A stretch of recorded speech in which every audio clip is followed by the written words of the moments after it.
What's going on, everybody? Welcome to another episode of Get Off My Lawn, where myself and Captain Xavier, we do our bi-weekly show where we talk about everything foam flinging related. Um, if you haven't already, as always, we are on the World Foam Alliance YouTube channel. Feel free to subscribe, hit the like button, and share if you can, please. And are we on? Because it shows anyone in the chat. Can you all see me? Because my YouTube is not coming up. Okay, I am on. See, that was just like a senior moment, even though technically I'm not a senior, but people have asked if I'm a senior. I look like a senior.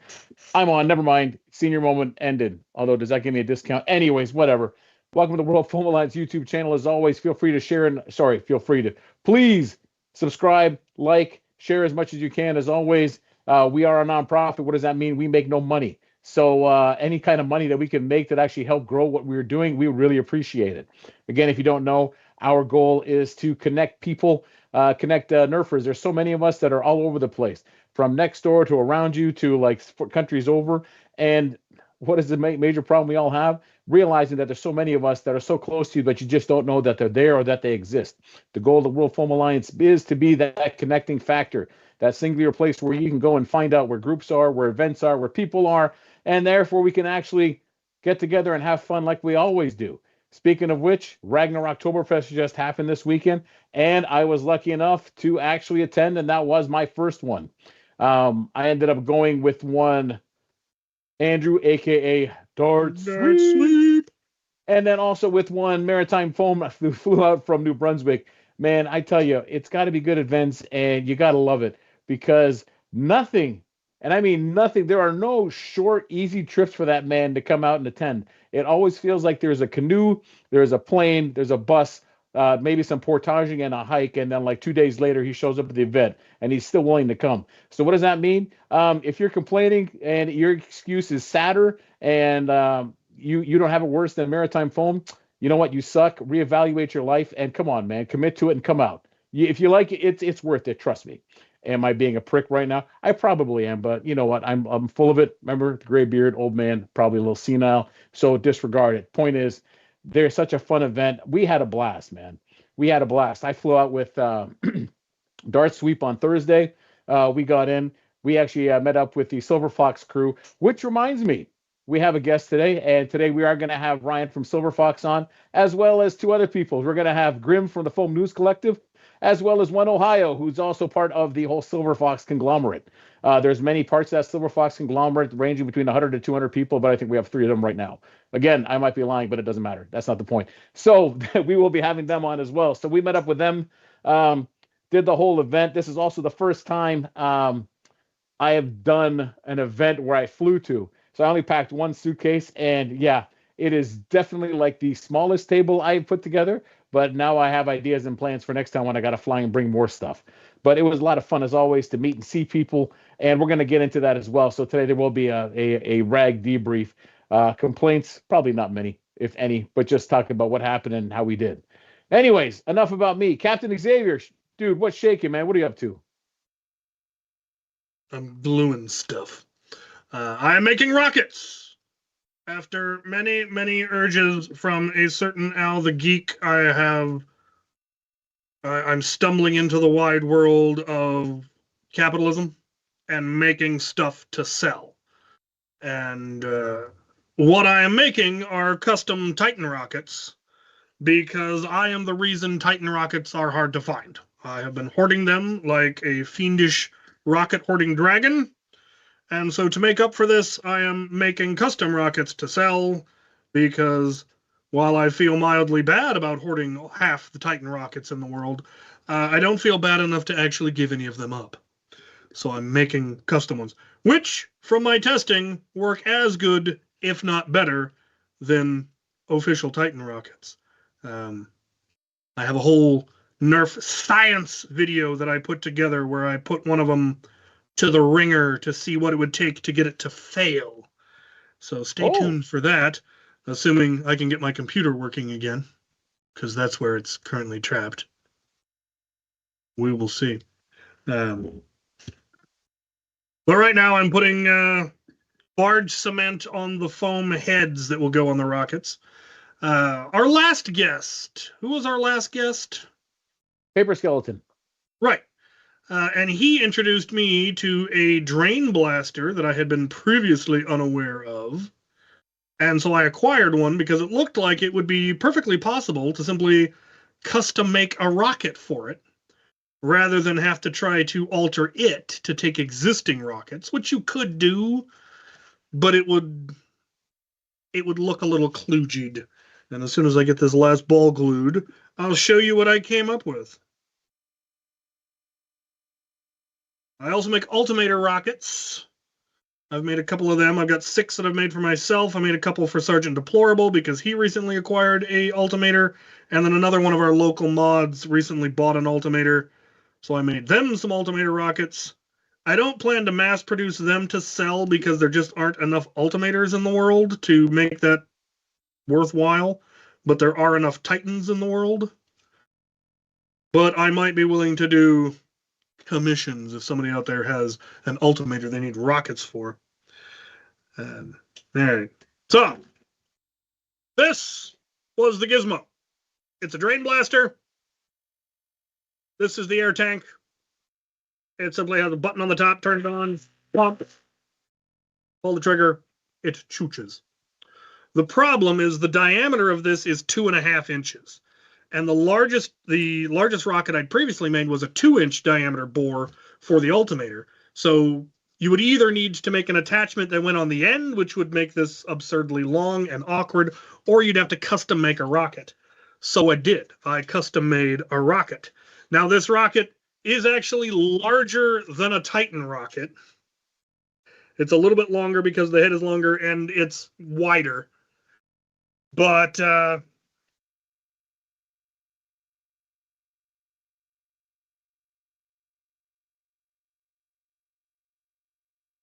this will take a minute. Talk amongst yourselves. Interesting enough, I can't hear the motor loading, so that's pretty good.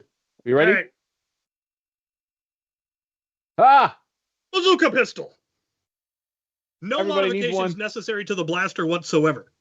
This is just out of the box. There are some things I'd like to change, potentially. And Paper Skeletons has made something that allows you to make it into a master key, so you can have a bazooka master key, which is just magnificent. Yes. I've made him a rocket and sent it off to him so he can do nefarious things. I am tempted to see what it would take to make my own design for a master key. He and I have different brands, so the shells aren't the same, so I can't quite use the one he made. But it would not be difficult to design my own. It just needs to slip around and hold on and give you some reverse Picatinny rail.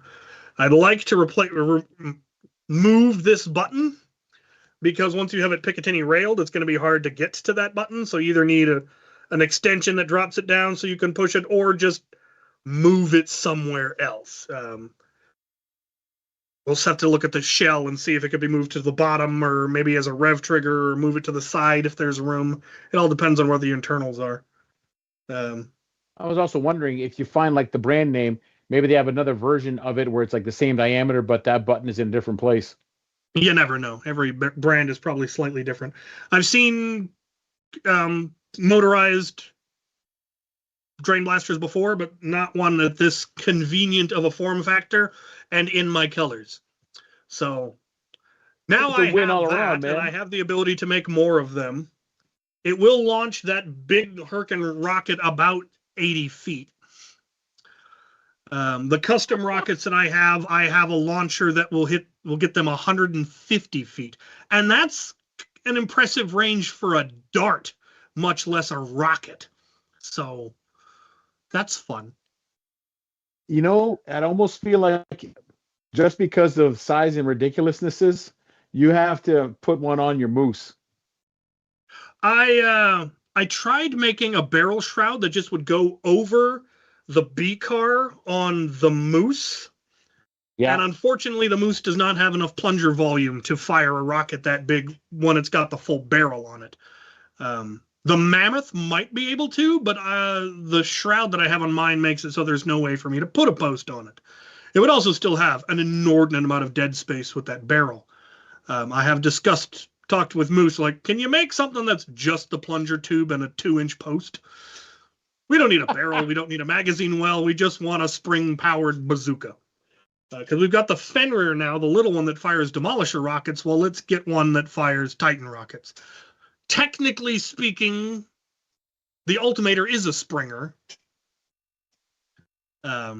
So we know the concept works.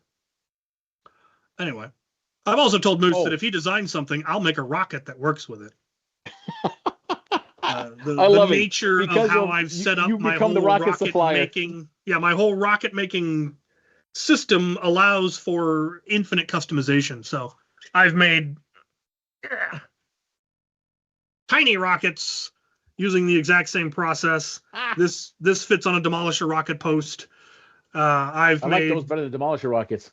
Yeah, I've made ones that are from a distance hard to tell the difference between it and a Titan rocket because it's the same length, identical fins, just the head is different. This one has a pirate pumpkin because love it. Why not? The Ultimator ones, they look like short, squat Titan rockets, but they fit on an Ultimator rocket. I've got another size that I'm still waiting on parts for that will fit on a post for anything that Mega XL will fit on. So worker scar barrels. This would just be a perfect rocket grenade, rifle grenade. I did try putting fins on a Mega XL dart, and that actually made them incredibly accurate. They would no longer fit in anything that, with a barrel, but again, you could just fit it on the post of anything that's got a worker scar barrel or a dart zone scar barrel. But the glue didn't hold and the fins fell off, but that can be fixed. So, dude, I love it, man. I am hoping once I have mass produced enough of these rockets that I will be selling them through Out of Darts. Nice.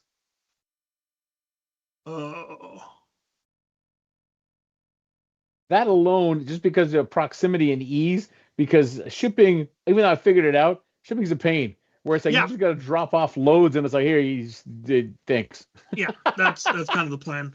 Because the other thing about the rockets that I'm designing is they do require you to rechamber your Titan. Which, do I have mine? One moment. While he goes to wonder. By the way, I don't know if you can hear me, but while we were at RAG, Mr. Heath Pants was there, and he had and it's a one-off. He said he's not going to make any more, but he had a functional mortar. Who had a mortar? Mr. Heath Pants had a mortar. Oh, I've been meaning to build one for ages. Anyway, you do have to rechamber the Titan because the barrel just threads off. Yep. And so you have a 3D printed part there that's got the thread and then 3/4 inch PVC, which comes in bright colors. So I got it in orange, and it looks much better than white PVC with the writing along the side, which just looks trashy. That looks fancy. Fancy. And that way I don't have to core out the pool noodles, which saves me a lot of time and also will increase the life of the rocket because you're not weakening the structural integrity by taking out half of the wall material. Well, the other thing is, even though it's possible, it is time consuming and not easy to core out an even core of rockets.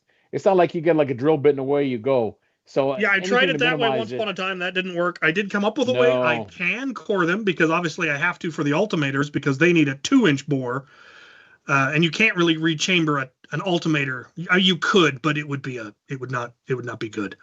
No. And then for this, I had to core it out to 2.5 inches. Luckily, the noodle that I was making it out of was strong enough to hold. Yeah. So that's what I've been working on, slowly but surely. My quota is 6 rockets a day because that's how many fin jigs I have printed. That's actually pretty good because that adds up quickly, especially when you stick to it. Yeah. And I'm pretty sure they haven't listed it yet on Out of Darts, correct? No, I haven't. I'm hoping to get 100 made before I do that. I'm currently somewhere in the 40. I think I've got 40 made. Not bad, dude. Oh, so the other thing I want to quickly touch upon is we traveled this weekend. However, you're traveling next weekend. Yes, this upcoming weekend, I am going to St. Louis. I am going to Mutation Mall Madness with Sergeant Deplorable, and we are going to run amok. Are you guys doing the fly in, stay up all night, then fly home and crash? Yeah, we fly out Saturday morning. We fly back Sunday afternoon. It is going to be absolutely brutal. But we've done it before and we survived, so I suspect we will survive again. I'm kind of hoping I actually get turned into a zombie at a reasonable time so that I can get to play a super zombie, because I've never gotten to play a super zombie for very long. Yep. But every time I try to die by midnight, they keep me alive until the final stand. So what do we got? What? I was going to say, read the chat as I tell you, and we'll get into it later. But yeah, at RAG, humans were dropping pretty quickly. And in the beginning, it almost seemed like, is anyone not realizing that you should pay attention for zombies? Because, wow, there was a stretch you were dropping like flies. It was too much of, I'm just too happy to be. Oh. Oops. Falling, you're dead. Yeah. Yeah. Yeah, see, if you get shot by a human at RAG, you get to go respawn. You get tagged by a zombie, and nope, you're a zombie now. Oh, yeah. There was much of that. I did last longer than Maritime Foam. Excellent. So, excellent. That was good. Be sure to rub that in at every possible opportunity. Well, I do love the fact that before the final mission, it's a mass respawn to face off against the final boss, which is just genius, and it was so very cool and so much fun. I think that's great. The bosses at RAG are just nuts. Yes. I'm looking forward to hearing what it was this year, because I wasn't there and I haven't seen anything about what the big boss was. But we'll save that for when the rest of our guests get here and they can all give their thoughts. Correct. Now, were you checking chat? Oh, let's see what's going on in chat. We should.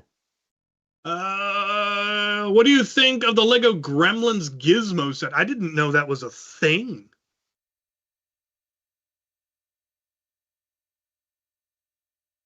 Did I see the new Star Wars set? Yes, I saw the new Star Wars set. I've seen it in person at the stores. No, I don't plan to get it. Not only do I not have $1,000 to spend on a set right now, I don't have anywhere to put something that big. It's huge. Oh my! You need another building. I do. I really could. Thirst for a seal pack of half darts. Cool. Which reminds me, now that Bill CR Nerf is in there, he has somehow secretly sent his shirt to freaking everybody. Like when we showed up, like for the tournament day, Casual Felon was doing the podcast, and of course he's sitting there wearing what? He's wearing a CR Nerf shirt. I'm like, this is not even like promotional. Now it's gone viral, where somehow it's like you get a secret package with secret instructions and say, here, take this if you want to live. And just make sure you're happy about it. Because, I mean, everybody has a CR Nerf shirt. And if I'd known, I would have brought one too. And we would have freaked it out, because then when we crashed the booth with them, we all were wearing it and convinced you all that, yes, it's kind of like the Invasion of the Body Snatchers. Somehow Bill is making sure that everybody has one.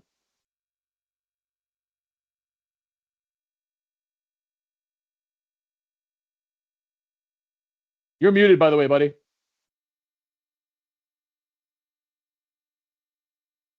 I know. I'm not talking to you.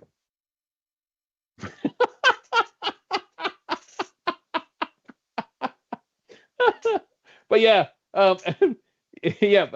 Casual Felon was doing the live stream, and of course he was wearing a CR Nerf shirt, because everybody has one. Oh yeah, so well, you know what? He probably is. Has these days. Well, it's like you said, no secret. Just reach out if you don't want to miss out on this. Join the collective. Have a CR Nerf shirt. They are great shirts. I like mine. It's very comfortable. So you have Brandon met Park. Casual Felon now, have you? I have, yes. Well, that seals it. I'll never get away from being a capitalist now with you two teaming up. Probably.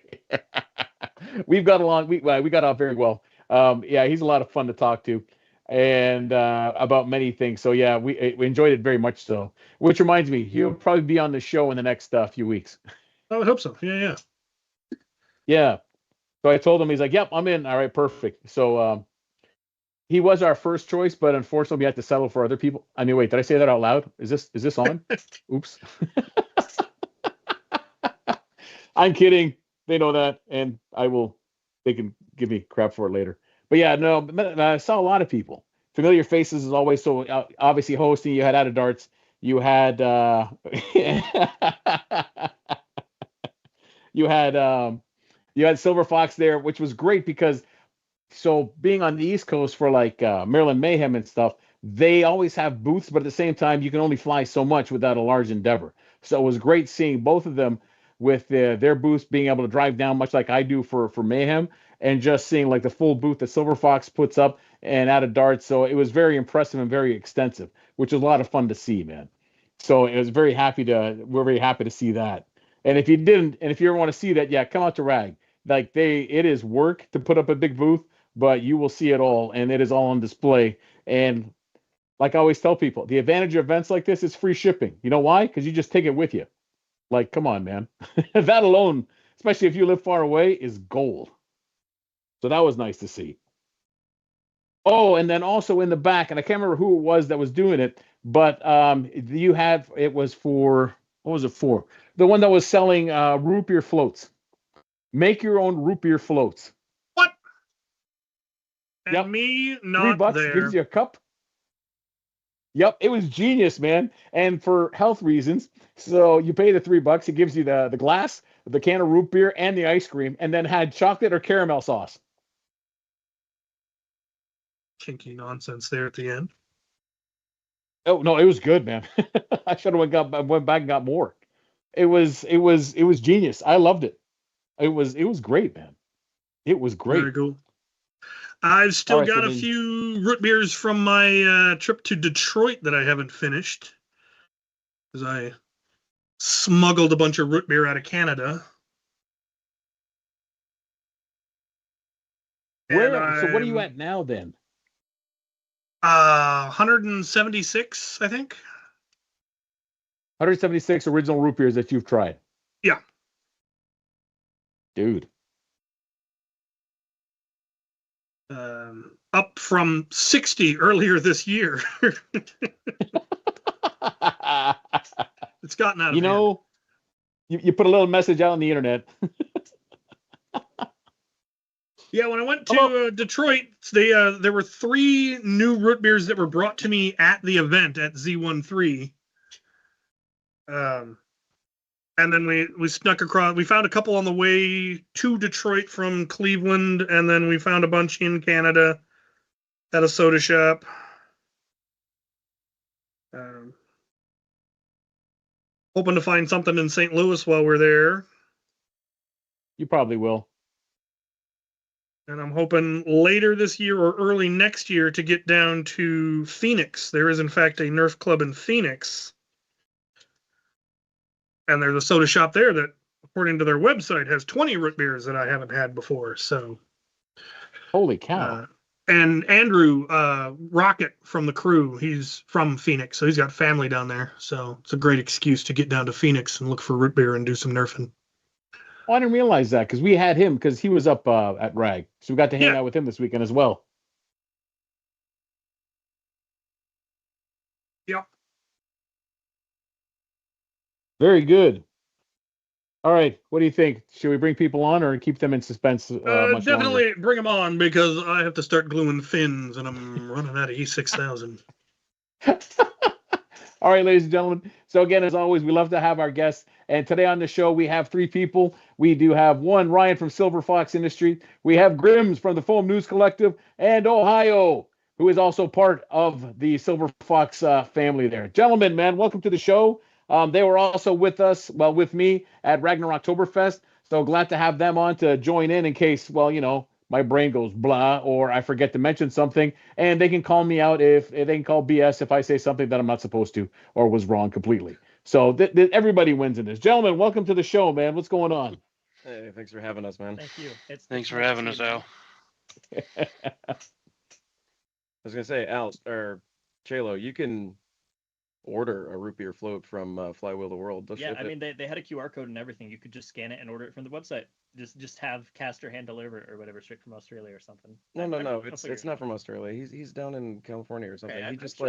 he Okay, then ships it. have them drive through up then, you know? USPS. Yeah, exactly. Just It's like $45 shipping though. Yeah. So I don't think a root beer float would ship well, personally. don't worry about Don't the worry about I details. it. think it would Don't arrive question. in a somewhat You just- soggy container. Don't question the no. logistics of it. Casper No. definitely said that he was going to make sure that he at least double bagged it when he put it in the box. right? It'll last. It'll last. It's like astronaut ice cream or something, you know? You gotta like do something to it after once it arrives. It'll save.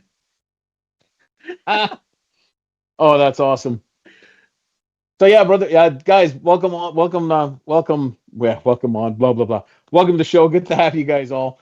We flew back. You all had to drive back. And for those that don't know geography, Washington State and California, they're not as close as you think they are. So Google Maps says that it's a 15-hour drive. It took us 20 on the way back. Yeah. That overnight drive is rough. I was awake for almost all of it this time, Al. Yeah, he didn't fast travel. I've done Wow. it. I don't do it again. Yeah, so when people wonder why does SFI take a while to send out an order after an event, that's why. And then we were kind of out of commission for a day, fast traveled that day, Yeah. and then we were unpacking today. Yeah. I got some orders out earlier today, but yeah. And normally they don't have me for extra help. Normally it's just him, Ohio, Jesse. It was so bad. Like we were supposed to unload the trailer yesterday to return it, and like we all got up at like I want to say 7 or something, and we're all just like, nope, still don't have the energy for this. No, we got in at 10 a.m. We left San Jose at like 3 p.m. and got into Bremerton at 10 a.m. Passed out, woke up, realized that none of us had the physical strength to do anything, and basically just went straight back to bed. I knew it was not going to happen as soon as I realized I woke up halfway off the bed with half the sheets like thrown off with me, and I was just about as sore as I had been from the days prior. And I woke up about 2 hours before everyone else and couldn't go back to bed. I was just like, I'm about as solid doornail wise. My muscles just will not detense. I'm not going anywhere. I'm not going to be able to move. All right, we're this is it. We're just here. It's much better Yeah. today. It's still pretty bad though. It truly is. You know what it is? It's just like a testament when this is what happens when you do cons and conventions, man. It's the behind the scenes where it's a lot of work. It is worth it, and definitely if it wasn't or you didn't enjoy doing it, you wouldn't do this much. So if anyone ever questions or think, "Oh, that's pretty easy," well, I'll tell you what, you just volunteered, man, and now you're going to be a pack mule for one of us next convention, and then you can share the experience in terms of how easy it is to do something like this. It is, yeah. Simple.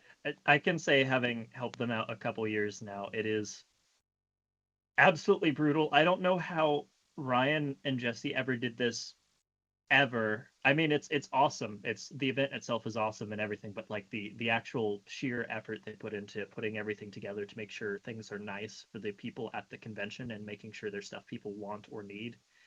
It's a lot. I mean, this year there was literal days before RAG was implementing a QR code system on all of the things. So if you brought it up to the thing and you rung it up immediately, it would just detect, and then hand placing those or like shrink wrapping all the barrels together so that way they're secure, and like modifying how stuff were sent.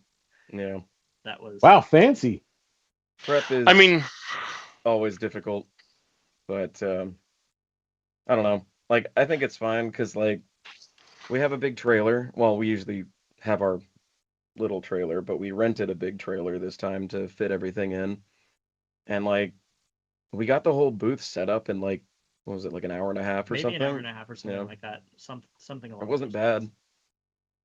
lines. Our new setup has like those like plastic assembling shelves with like the tubes that like connect with each other.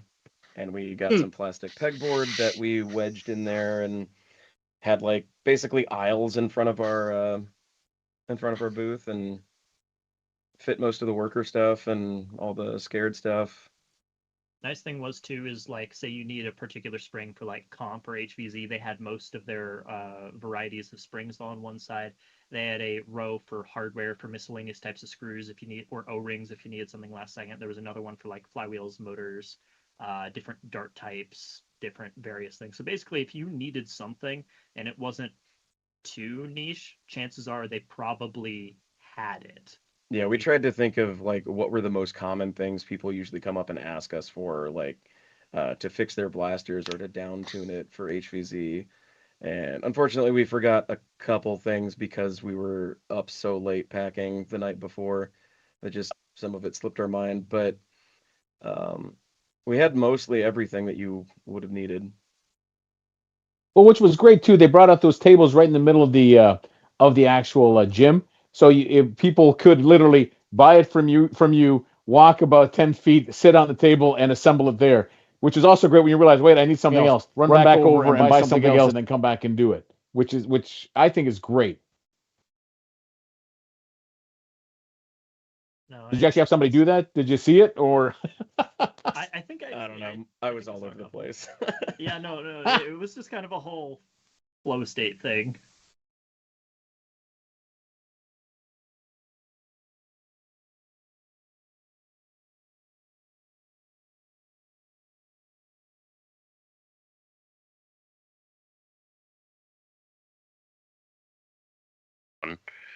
And so like they'll come over and like part swap and stuff for the like right stuff that they need. So like. Also, this one's for Dart Sweep. I see ya. Sorry. Hey, what's going on in the chat? Dart Sweep crashed it. Yeah, that's pretty much it.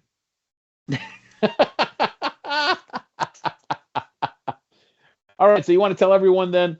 So again, the theme this year was the Wild West, and you guys do not mess around with the theme.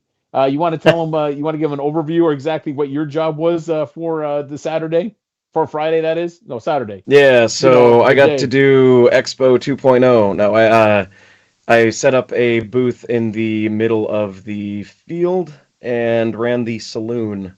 Well, the saloon and the general store. We had wanted posters where you got to. We had like printable or print out wanted posters where you went up, paid money, well, fake money, to put a bounty on someone's head, but you had to draw them with crayons. So, having people turn in the bounties, bringing the person over, we got to judge their likeness, and that was interesting. It was fun. I think a lot of people had fun with that whole mechanic. And then we also had obviously the general shop where you could buy like, extra darts or an extra life. You were only supposed to be able to get one. I messed up royally by letting people just continually buy them because there's no way I can like memorize 250 people whether or not they've all individually bought an extra life or not. A little difficult. Then so we also how many had. extra lives did you sell them? Well, I think the most I handed to one person might have been like 3. So it was like they got a 4th chance instead of a 2nd chance or 3rd chance. Times the charm. Yeah, right. And then we had duels. Which begs the question: were they that reckless, or were they that? Oh no, absolutely. Everyone played terribly. Like they were so situationally unaware. I literally, in the first 10 minutes of the game, my wife, Jessie, she plays the Zombie Queen every year. Well, not on purpose. People just kept asking for her to come back. But this year, she literally just walked up to a group of humans and they didn't react to her. She just walked in and touched someone.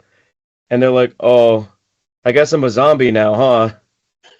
Yeah, maybe like, look around once in a while, see what's happening. because they were too busy like fighting each other, and they're like, the new mechanic this year was humans had infinite lives, so you just went back to your base and you did a rolling respawn every 1 minute, so that everybody spawned in together. So I think that made people a little too cocky, and they were just like, I have infinite lives, I'm invincible. Not the zombies. Against other humans. Yep. Yeah, but it just made One everyone job. play super job. reckless. And I apologize, my voice is like messed up. I was screaming way too much on Sunday for the tournament. How and was it's still that? kind of amazing. Shout out to my team, Fox Ups. We won 2 matches. We improved significantly since last year, and like decisive wins too. Like we weren't, oh, it's like a couple seconds off, or we have to check the cameras. It was we won pretty handily. It was amazing. Nice. Orca definitely wiped our butts though. It was they're a fantastic team. We definitely did way better the second time we faced them though. So Good. But yeah, no, Dauntless got onto the podium. Red Tide and Orca were all there as well. So I think, yeah, it was Red Tide got first, Dauntless got second, and Orca got third. Sounds about right. Yep. I remember Red Tide being absolutely dialed in with their communication and their ability to hold the field. And Yeah, their final match against Dauntless for the first place match was really, really intense, and it was pretty close. nice. But overall, like, it was fantastic.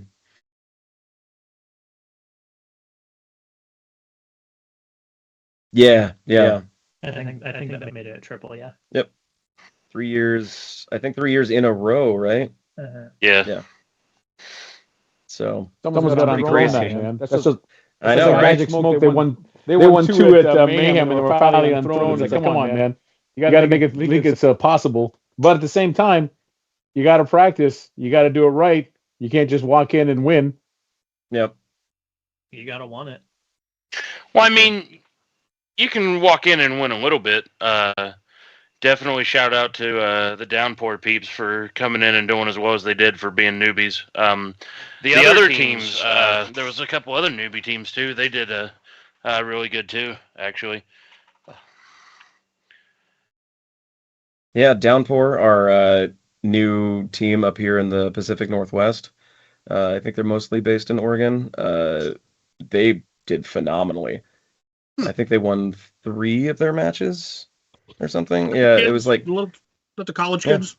Yeah, the mostly robotics kids. Yeah. Those Yeah, guys. they're really good.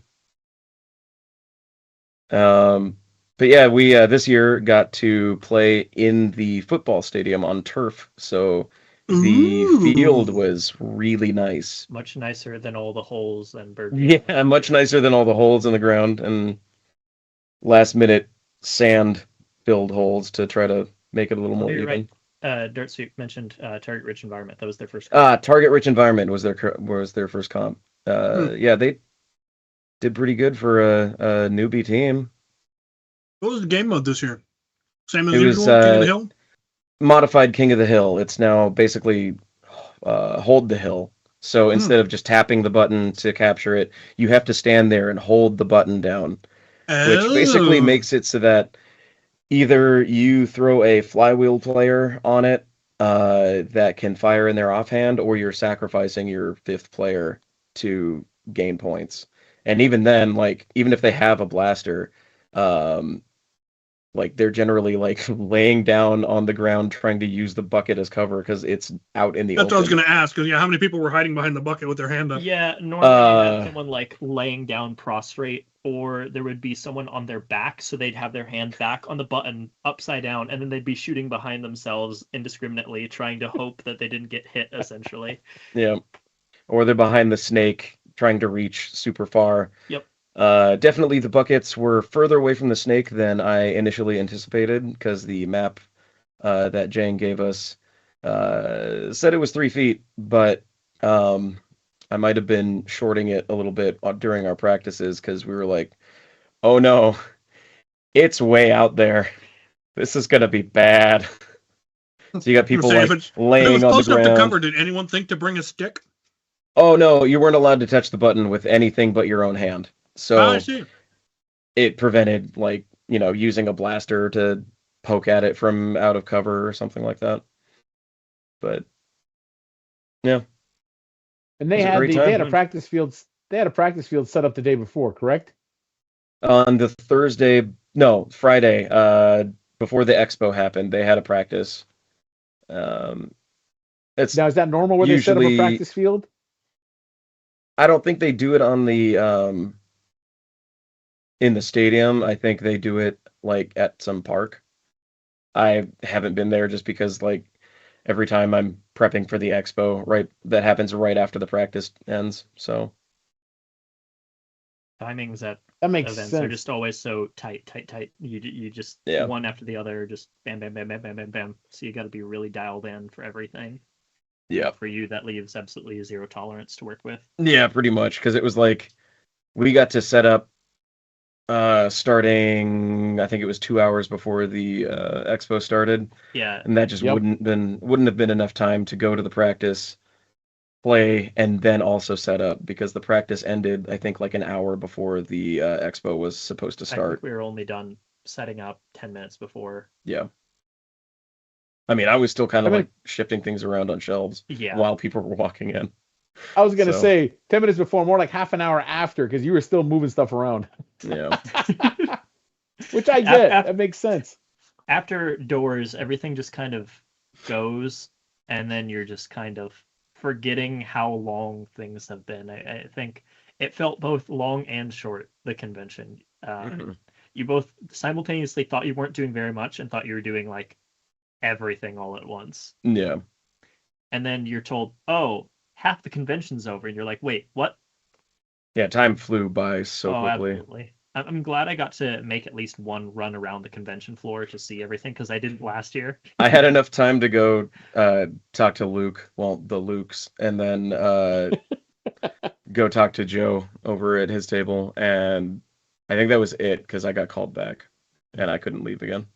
You didn't make it to the a root point beer talk to float. Caster. No, I didn't make it anywhere in that room besides the two other like larger tables I like didn't that want a were root on beer float, but I was our. at Caster's table for a long time. I should have just brought you one. You should. Yeah, man. I should. Come on, What are you Grim. doing? I'll do that next time. I'm doing. So, All right, I have a Next time. very important question. ask. What root beer were they using? That I cannot remember. You are useless to me. Get out. It was All right, I'll see A&W. myself out. Okay, that's acceptable. It was A&W. It was A&W. Can A&W ice cream thing, and away you go. And That's- it was right acceptable. beside Mr. Heath Pants. So while Maritime Foam and I were making and sampling our root beer, we at the same time were watching him showing us his mortar. So it's like you cannot get a better combination. What did the Yeah, mortar and- fire? What did it Ribs. fire? It was I- so he had it was like the rockets.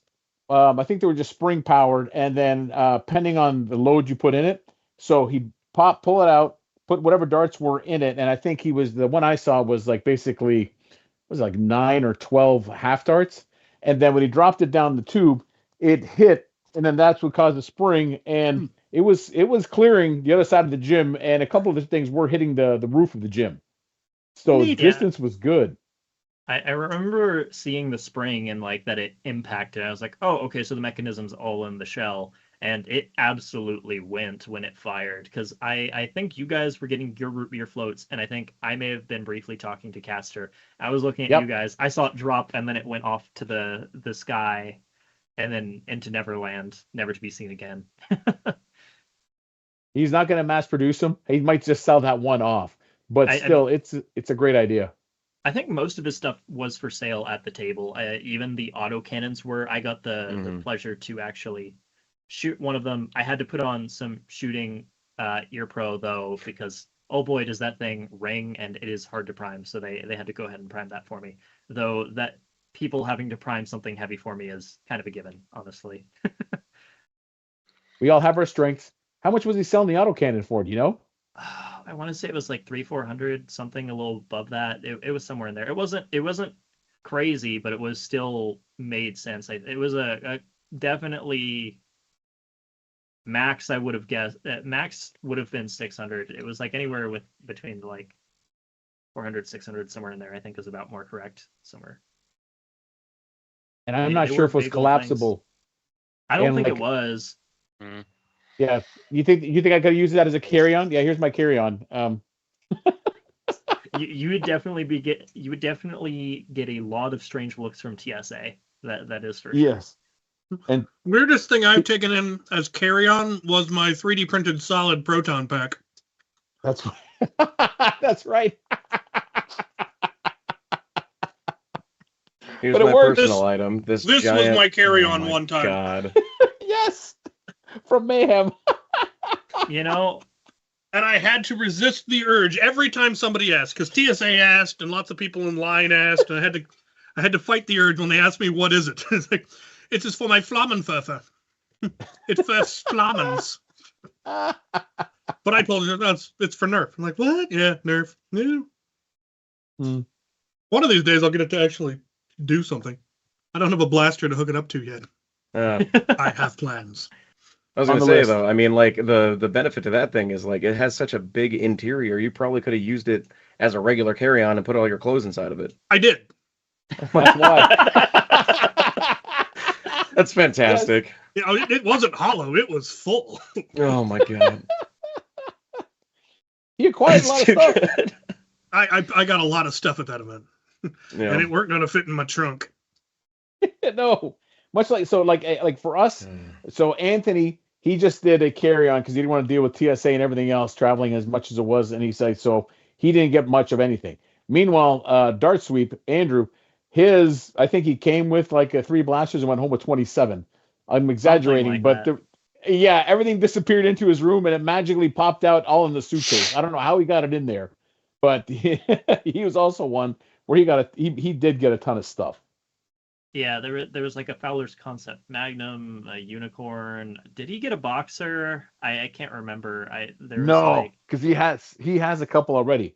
But tell him about Flux out of darts, the Build a Blaster, which I think was a great idea. Ohio could definitely tell you about that. He went to the panel. Yeah, tell us about it, Ohio. Well, I didn't really go to the panel. I went afterwards to get some of the leftovers because I was busy helping out with the booth. But it was a neat little blaster. Basically a Dart Zone solo, but fully 3D printed, minimal hardware. Had the little rocket system. So swap barrels. They can give you basically the default barrel and a mega barrel, and had this really cool like rag design on. Yeah, I was holding it up there. Had a really cool rag design on it, done by Radio Silence, and that was really sick. Unfortunately, I broke mine during Chrono, so. Yeah, I'll talk to Tarek. Why and did you get do it that? fixed for you? Well, I think it was just a fluke, but I had cocked it to chrono it, and the staffer at the chrono was like, "No, it's fine," and so I flipped it down before depriming it.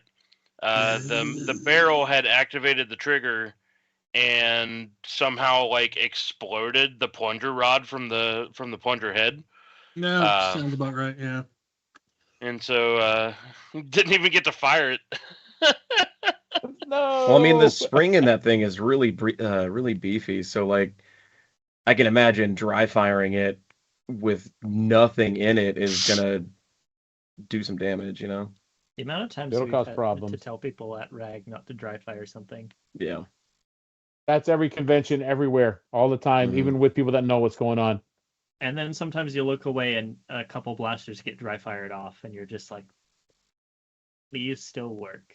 Yeah. That happened more than a couple times at the SFI booth. Oh, No, Dart Sweep. people don't Yeah, do the that. LR. It's called the LR Fold.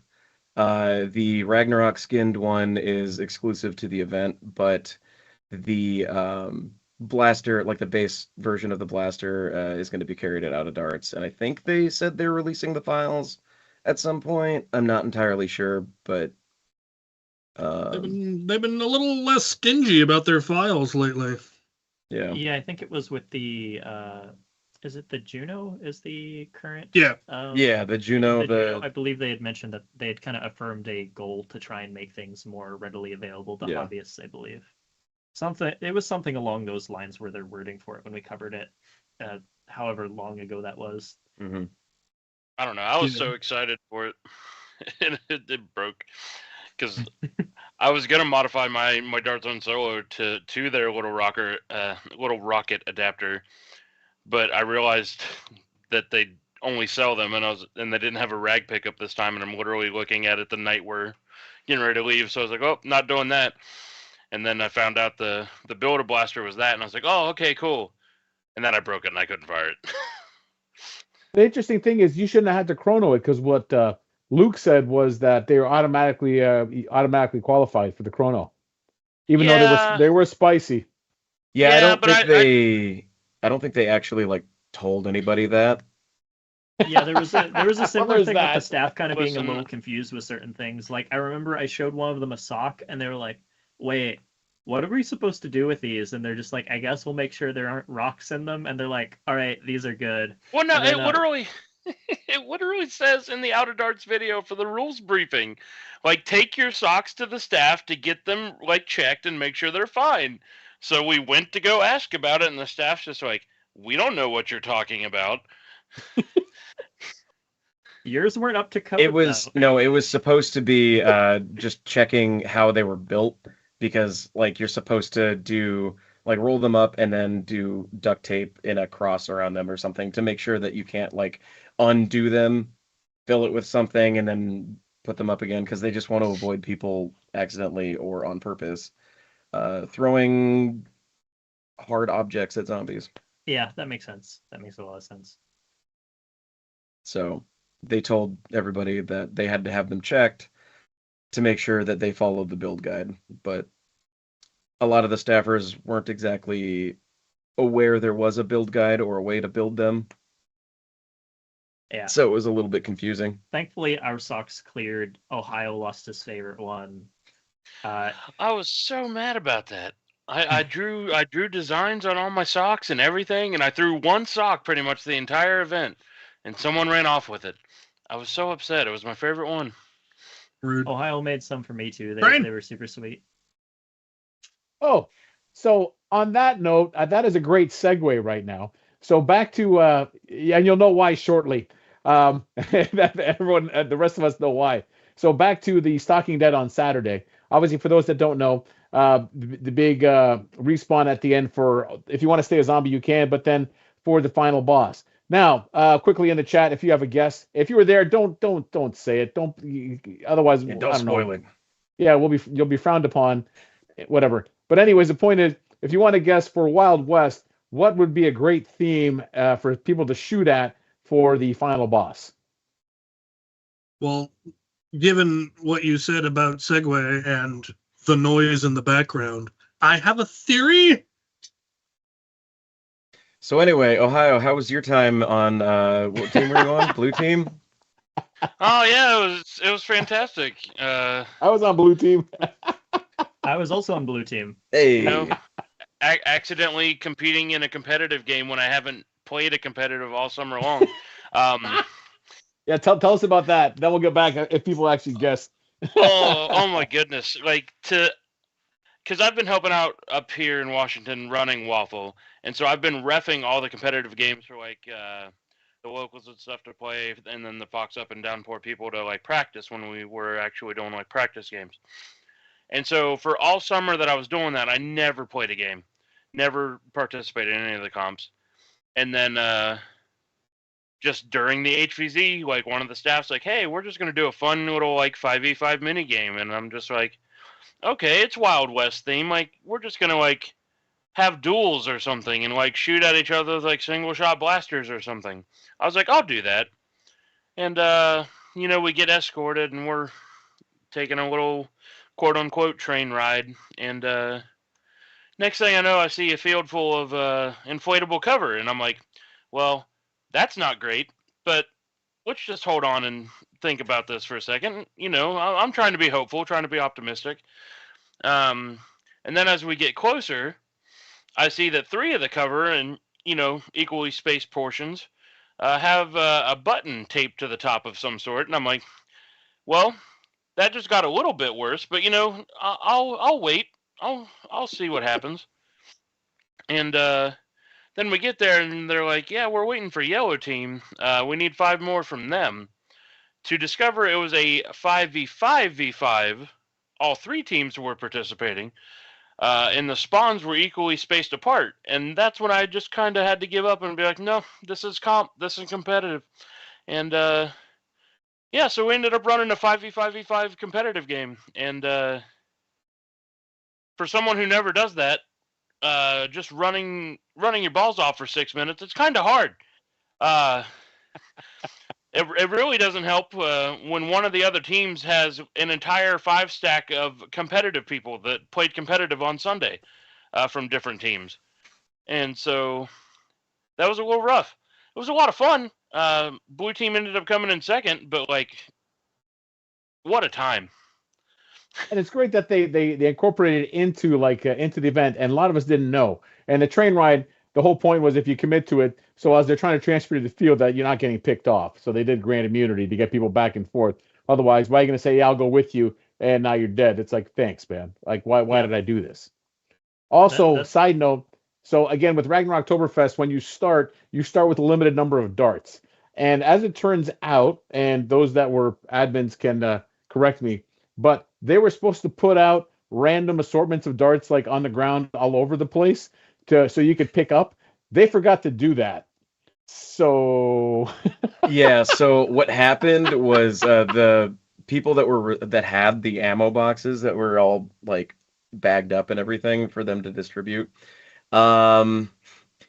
they assumed that they were the darts for sale at the saloon, so they just brought them over to the saloon without distributing them.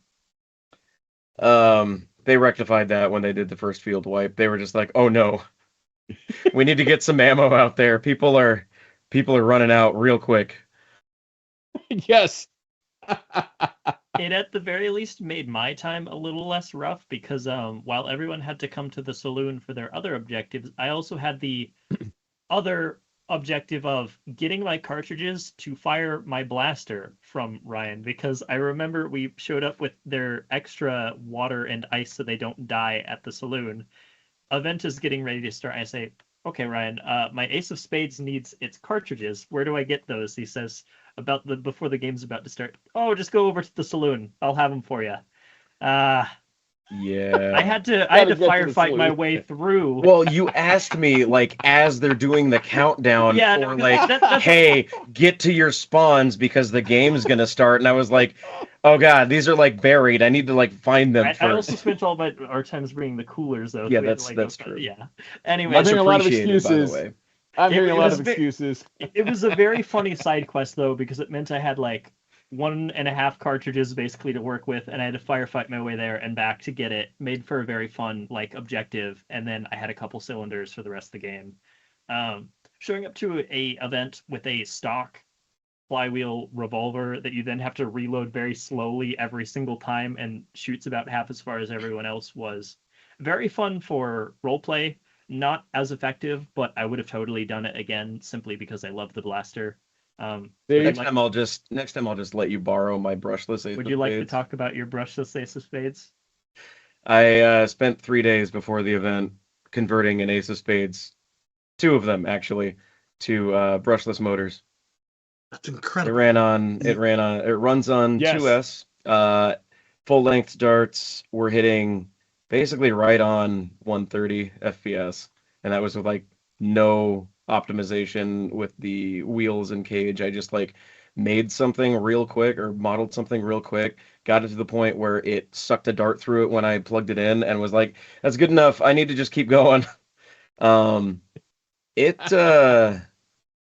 was a lot of fun. I was using it during the boss fight to shoot out from the middle at the crowd of people to help with that. So tell me about this train job. Oh, who said anything about trains? I did just now. Does anyone hear one? I don't hear one. So Yeah, when we found so- out at the end it was going to be a train, man, that's all you heard. Everyone looked up the same thing. I think in the matter of seconds, everyone go, train? He's not here. Yes, yes. Anyways, go ahead, dude. Yeah, no, so the final boss was a train that basically was cursed. It was like a cursed sentient old god that had taken over a train as its body. Yeah, like you do. Basically, it was this old god that had an affinity for gold, and all the gold that people collected during the game made it more powerful unless they decided to get rid of their gold at the end, which more people than we thought got rid of their gold, and it severely tanked the boss's final health, which was actually really cool. I do think it was thematically hilarious that Tarek put out a box for people to deposit the gold in, and it happened to be right next to a hole in the ground that was like dug out by some kind of like a mole or something like that, and everyone collectively was like, oh, here's the box for me to deposit. There's a hole in the ground. I'm putting it in that. And so Tarek had to dig out like hundreds of these coins from the ground in the dark. And he was like, oh my God, why? Why would you do this to me? Because you even heard him be like, no, that's not the right. And then Yeah, like immediately he's like, no, it's the box. And people are just like continuously throwing the little gold coins into Shut the up hole. and take my money. Yeah, exactly. They found a gold vein. Yeah, exactly. So it then, was me very being the funny. rag newbie, is it usual for the boss to be firing back at you? Yes. Yes. No, Yes. yes. So like the very first boss fight that was like on that kind of level was in 2019 when they did the World Serpent, and Jormungandr. Jormungandr has proton packs for its fire breath, which broke almost immediately. So then Chelo had to stand in front of it and mow Yeah, I had everybody my down. dual flamethrower, so I was just hosing everybody. Yep. And then the one from 2023 was the Kraken, which had its tentacles, which were just people with more proton packs. And then last year it was a drone swarm, which were Nemesis and I think maybe proton packs mixed in on sticks flying around. But this year, That was a lot of fun. This There's year, also the spider. the The spider. sorry, not spider, crab tank. Crab tank. That's right. That they had to shoot at. This year it was a train that they had to shoot at that had, I guess, goons on the train firing back. not with and proton then- packs. Yeah, no, not with proton packs. It was just a bunch of brushless half-dart blasters that may or may not have been cranked up a little bit hot because wanna Tarek use said that we were going to be firing at people from a distance, so it's okay that they hit a little bit hotter than 130. Yeah. And Tarek said it then- was fine, but who actually handed out the blasters after making sure they were? I don't want to hear it. I don't want to hear it. May or may not have handed out an SBF that was fully cranked up.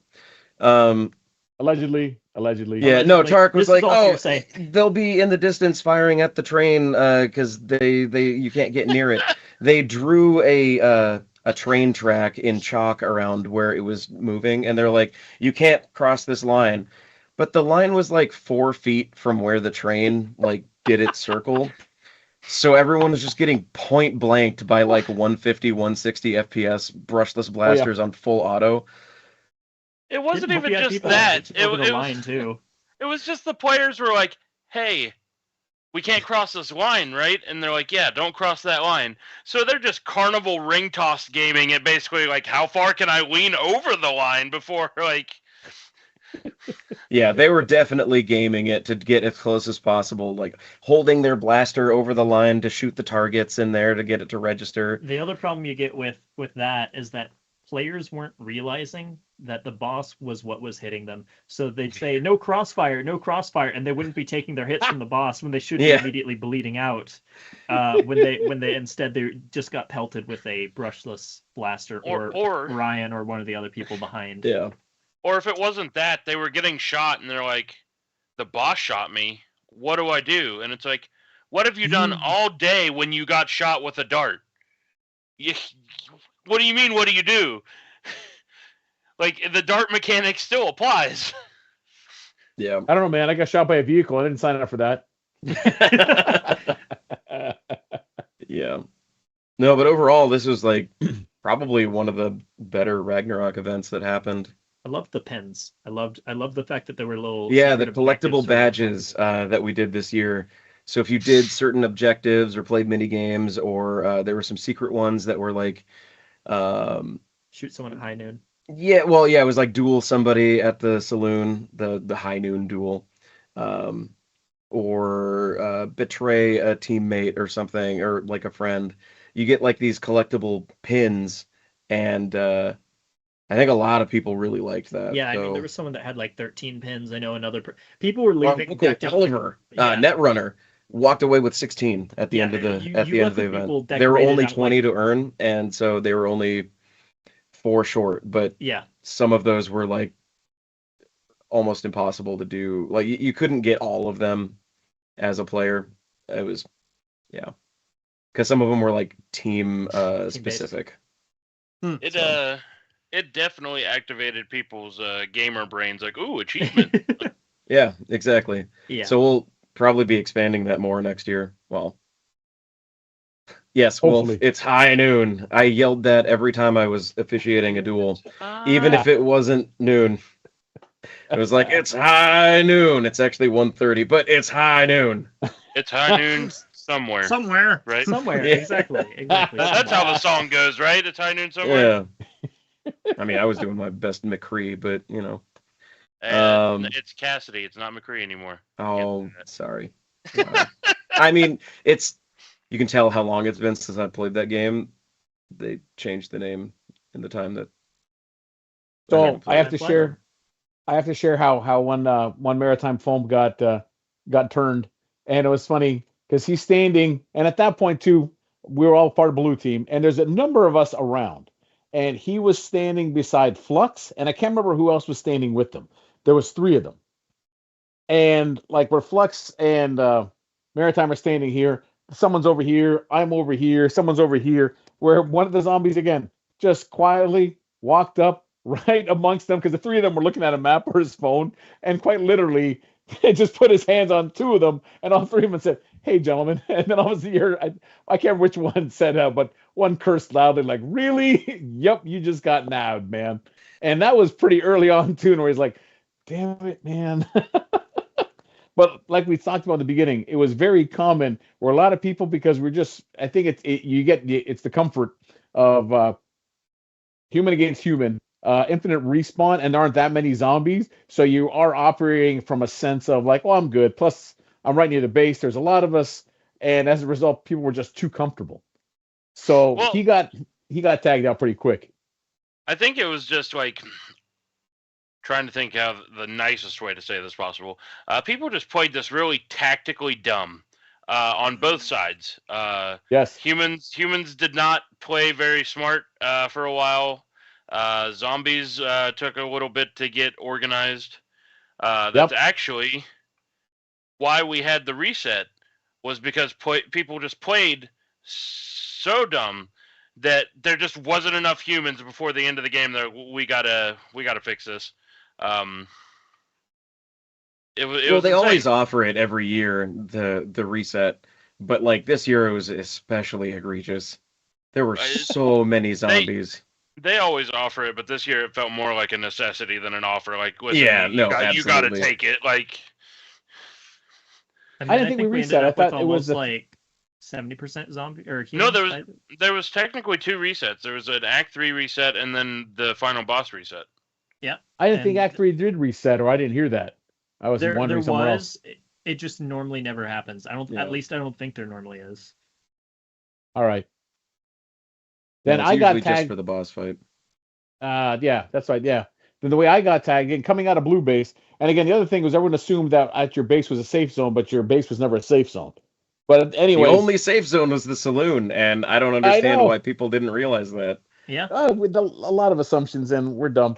Anyways, we're at the mouth of the base, and it was like I was with. Yeah, wait. Grimes, you were there? No, wait. No, you were Yeah. busy. No. I was there. something. I was at base. Yeah, that's right. It's a lot. And then Ohio was there. And Andrew Dartsoup was with me. And what had happened was a zombie came running across at someone. So we all like took aim and followed him as he ran. And as we're following, you're shooting at him, not looking left. Because the second zombie was smart enough to wait till we all turned our heads. And all of a sudden, when I turned left again, hey, Al, crap. It was so Well, you sad. got- Like, This is why I prefer to work with professionals who know how to watch their sector. There are some players that, like, I know for a fact are veterans of this event, like from multiple years in a row. I've seen them at other HVZs. They still played like garbage. Like they were not aware of anything around them. And they got tagged out really early. And I'm like, what are you doing? Yeah. There were a lot of times that at blue base we would be all choked up on one position, and I just knew that there was a back route, and then there'd be some zombies, so I'd disappear, go pop a couple shots, and come back, and they're like, "Oh, where were you?" I was like, "Oh, nowhere," and then I was just like, "They'll eventually figure it out." No, they didn't. Eventually, they used it, but people never protected that back spot, so we would just get incursions from time to time that I'm sure led to a number of blue tags because people assumed that the bases were safe zones, but they weren't. Oddly, ironically enough, capitalizing on that was how the last bit went for me. Me and Ohio were kind of our team's puzzlers, cooperating with some people, and we were trying to solve some of the puzzles. It was Act 3, I think, somewhere in there. They had mentioned that there were conditions for either a soft reset or a hard reset. No, this would have made it Act 2 then. My bad. For Act 3, somewhere there. Anyways, Yep. People were trying to figure out what was going on. Blue base got besieged by red team, and I had been doing my puzzles, and I noticed after I was kind of a little on hedge, Ohio mentions, he was just kind of like, shh, no one will notice. We realized people assumed that our area was a safe zone because we were busy puzzling away unbothered. And so I continued working on it, and I was making some major progress. And then a zombie incursion breaks out for another 10 minutes. So you see me like reading out the missions in like a specific player voice and stuff, just acting as though everything's perfectly normal. My entire team's getting completely wiped out behind me, with Ohio and I, and we're just focused on the puzzles, trying to unlock exactly what the lore tidbits were before the end of the game to score some last-minute victory points. And no sooner than I think the foresight to grab a sock grenade, and I'm about to solve one of the puzzles, do I see or feel behind me a hand, and then Ohio just kind of limply throws a sock grenade and tags them out, and I become a zombie, and the final game begins. I went down with my ship, manning the puzzle section and trying to see to it that the goal was met. Excellent. I have no How it regrets. should be. I enjoyed that quite thoroughly. I've done this rag for 3 years, and the first 2 years I've basically done what I call pacifist runs, where I'm mostly in the base doing puzzles, and I didn't fire a dart the entire event. And both events I've used some variation of, as long as you act like you're supposed to be there, whether you have the bandana on your arm or not, as long as you don't act scared when there's zombies around, like very cartoon, like I'm just going to pull out a newspaper and read it or something, half the time, or more than half the time, they just leave you alone. They don't come ask if you're playing. They don't tag you. They just like, walk past you like, oh, there's more enticing prey to go after. They're actually scared, and it's just like, go ahead. Most people treat it like it's COD Zombies. Ohio treats it like it's Metal Gear Solid, and it works out So- for them. So it was just really funny when we got to that last act at this one, and we're doing the puzzles, and Grims is kind of getting a little fidgety, and he's getting a little scared. I'm like, listen, don't react. Just sit there. Just do the puzzle. Just be chill. And like, it worked for the longest time. Works until it doesn't. Works right up until it doesn't. Yeah. Well, it 'Cause doesn't normally- help when you know the zombie queen, and then the zombie queen tags you. Well, yeah, Yeah, that happened to you 2 years ago. 2023. Yeah, so, yeah. just sitting in your camping chair, and she just walks over. I was literally just for the final boss, just walking around with a camping chair and a pack of liquid death waters, and I was just setting my camping chair up in random spots and just drinking my water. I had my bandana on the whole time, and nobody would tag me or anything. And I just got to a point where I was set up in a corner, just kind of watching everybody run at each other, and I'm just like, yeah, this is fun. Like, I don't have to stress. And Jesse just comes waltzing around the corner and just looks at me like, what are you doing? And I'm just like, hey, how's it going? Thinking, she would keep on going. And she just walks over and slowly taps me on the shoulder. And all I can say is, son of a bitch. And so infidel. but it really just irked me even more so, because no sooner I got up and folded my chair to carry it to the safe area so I could start walking around as a zombie, they blew the whistle for the end of the game because we had to hurry up and get out of there before the end of the night. And so I was like 30 seconds off from completing the pacifist run without ever firing a dart for that event. Yep. Denied. Compared to last year, because this year I was mostly, for the later half, just in base, kind of, as Ohio would call it, being on a pacifist run. Last year I was doing what I would have called kind of a scout role. I was kind of role-playing, but we had this main vanguard force being ran by Boomstick last year, and they would go around and they would go do objectives, and I would just kind of ask around, okay, I need this many people to come with me, and then we'd run to go look for a specific clue for something, and then I'd courier that back to the puzzle group. Ohio was on that with a couple of dedicated people that were on that position. I'd help out here and there, and then I'd go back out onto the field. This year, we didn't really have much in the way of past first mission anybody providing anything for the puzzles. We had some things here and there, but it was a lot more scarce than it was the year before. So I said, okay, I'm just going to sit down and join the puzzle crew about a little more than midway through the game. And then by that point, I had kind of gotten myself in the mindset of, all right, scout, not a scout, just puzzle, focus on that, and then kind of also on the fact that I was trying to not look scared. I just kind of completely turned off I should be checking my sixth sense or whatever right at the end, and then got tagged. But it was a very fun way to run the game, and very refreshing from my normal way of running things. For the first half, though, it was absolutely entertaining because I'd still be trying to go get puzzle objectives or holding a point, and I only have 6 shots. They don't know I have only 1 left in the clock in the barrel, and it can't hit nearly as far as I'm aiming, but I just revved the blaster and I would kind of aim it around. And then I had I posted it on Instagram, but Vile had his integrated max outlaw that took 2 mega darts and would fire them. So I'd kind of have both of them kind of around, and I'd fire off the mega if I ran out, and then I had the Ace of Spades hand cannon. But I was completely out of mega at one moment, and I only had 1 in the chamber, and they were about double my distance. But I guess just kind of looking like you're dead serious, like you think you're loaded, people just kind of won't question it as well, similar to the just acting like you're supposed to be there, they'll leave you alone. And so thankfully, I survived that encounter, only to be tagged much later. There were a lot of encounters like that, where you just don't have the rounds to go through with it. There was an objective where you're supposed to protect a cow and walk it along the middle field. And I remember the cow asks, who's going to take me? Because there was yellow team around and red team around. Beret's like, all right, I'll go. And then I get like 3 other people saying, I'll go. And I'm like, okay, let's start this. And I walk out there and I'm hiding behind Addie, who is the cow, dodging darts. And then I fire off all my rounds and go to reload, and I look to see who's behind me, and I realize no one's there. Everybody ditched as soon as the cow started walking. And so I got tagged and had to go back to base. And then I think someone else ended up getting the objective. Perfectly fine. It was just quite hilarious at the time because had I had a higher magazine capacity, obviously I could have held that for a little bit longer. But when you have 6 shots, it takes a while. You got 6 shots, it takes a while. Yeah.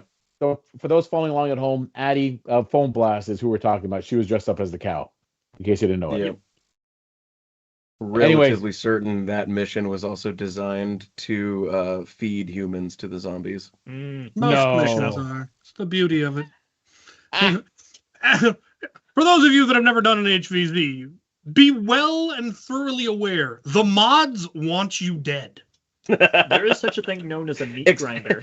Except for the time when Tarek comes over and he's like, "We need people to stop dying. There's too many zombies way too early in the game, and this is really bad." Yeah, like I remember at Final Boss, even because there were so many humans, there was kind of a someone running all of the zombie upgrades. They would divvy them out as they saw fit. And normally they were used to a much more slow pace. Tark announced that upgrades would have to be more readily available and quicker. And I remember someone was questioning as to whether or not they should go ahead and get an upgrade because if this was to continue, the first phase of the boss would be just said and done because not many had been handed out. And then I remember not sooner than that was uttered, I think Tarek ran over and said, "All right, you need to like triple the pace of the upgrades going out. This is just going to be immediately not fun for anybody. There's going to be no boss fight, no challenge if we don't readily hand those out." And then I think one of the shielders that mentioned that they couldn't quite block stuff got the tower shield handed out immediately thereafter. So, yeah, there was a lot of on the point, kind of very quick GM decisions that had to be made by Tarek this one. So you have to do that on the 1 day HVZs. Maintaining balance requires a lot of on the fly. Change this, change that, switch these, switch those. Also, because I still came from the era of HVZs that were a week and a half long. Oh yeah. And their maintaining balance is a whole different story. It's still an issue, but it's slower paced as opposed to, it within a space of 5 minutes, you can go from there being almost no zombies to the humans have been wiped out because they all did something stupid. Now what do we do? Yeah, and I think a lot of people don't appreciate how difficult it is to maintain balance in an HVZ like that. Ragnar is better than most because the campus isn't as big as some. Yeah. Mall Madness has a huge advantage in that the campus is tiny, and they can blow a whistle and say everyone back to human staging, and they can change stuff on the fly. Whereas trying to do a change that big on like UMBC campus, there's just no way to get a hold of everybody to announce, okay, we're doing a major rules change or we're rebalancing a mission. Rag is at a beautiful midpoint where there's plenty of room to play, but it's still small enough that you can get a hold of everyone fairly quick if necessary. They did actually run into some issues there even this year. The radios couldn't reach each other, and also the RFID things that you would confirm that you had died and were respawning, some of them were on the fritz. So on blue side, the first one went down, and then the second one went down past a certain point, and then you just kind of had to manually track that. And with the onslaught I mentioned of zombies were supposed to raid when it was ordered. There was no raid issued for blue base. But they all thought they were just chasing red into blue base. And one of the criers, which was a guy with a pole with a net at the top. Basically a boomer. You had to shoot into the net to deactivate the zombie. The crier thought, oh wait, what if I go into this corner and turn my net that they have to shoot into around at the wall, and then all of the zombies can then respawn off of me. Yeah. So we were sounds just like a Rule 1 violation to me. Yeah, definitely a Rule 0 thing. It's yeah. We were getting besieged, and the base mod couldn't quite see because the zombie was out of sight. The players were too busy reacting to the onslaught, and then somebody kind of realizes, wait, something's off here. They ask about it, and they just assumed, the base mod assumed, I believe, that there was a raid going on, and then later they realized, there isn't supposed to be. Oh, no. Okay. No. How was it? I was the one that told the base mod about the net being pointed at the building because I was like, listen, you snitch. Absolutely, I snitched. I mean, after freaking the slab raid lever happening action for blasters. after the raid having been going on for like a solid literal 15-20 minutes, Yeah. I feel like that was kind of a legitimate question to ask because I don't think the boomer or the crier was supposed to be alive that long. You're supposed to be able to take it out, right? And if you can't take it out, they just have infinite respawns constantly.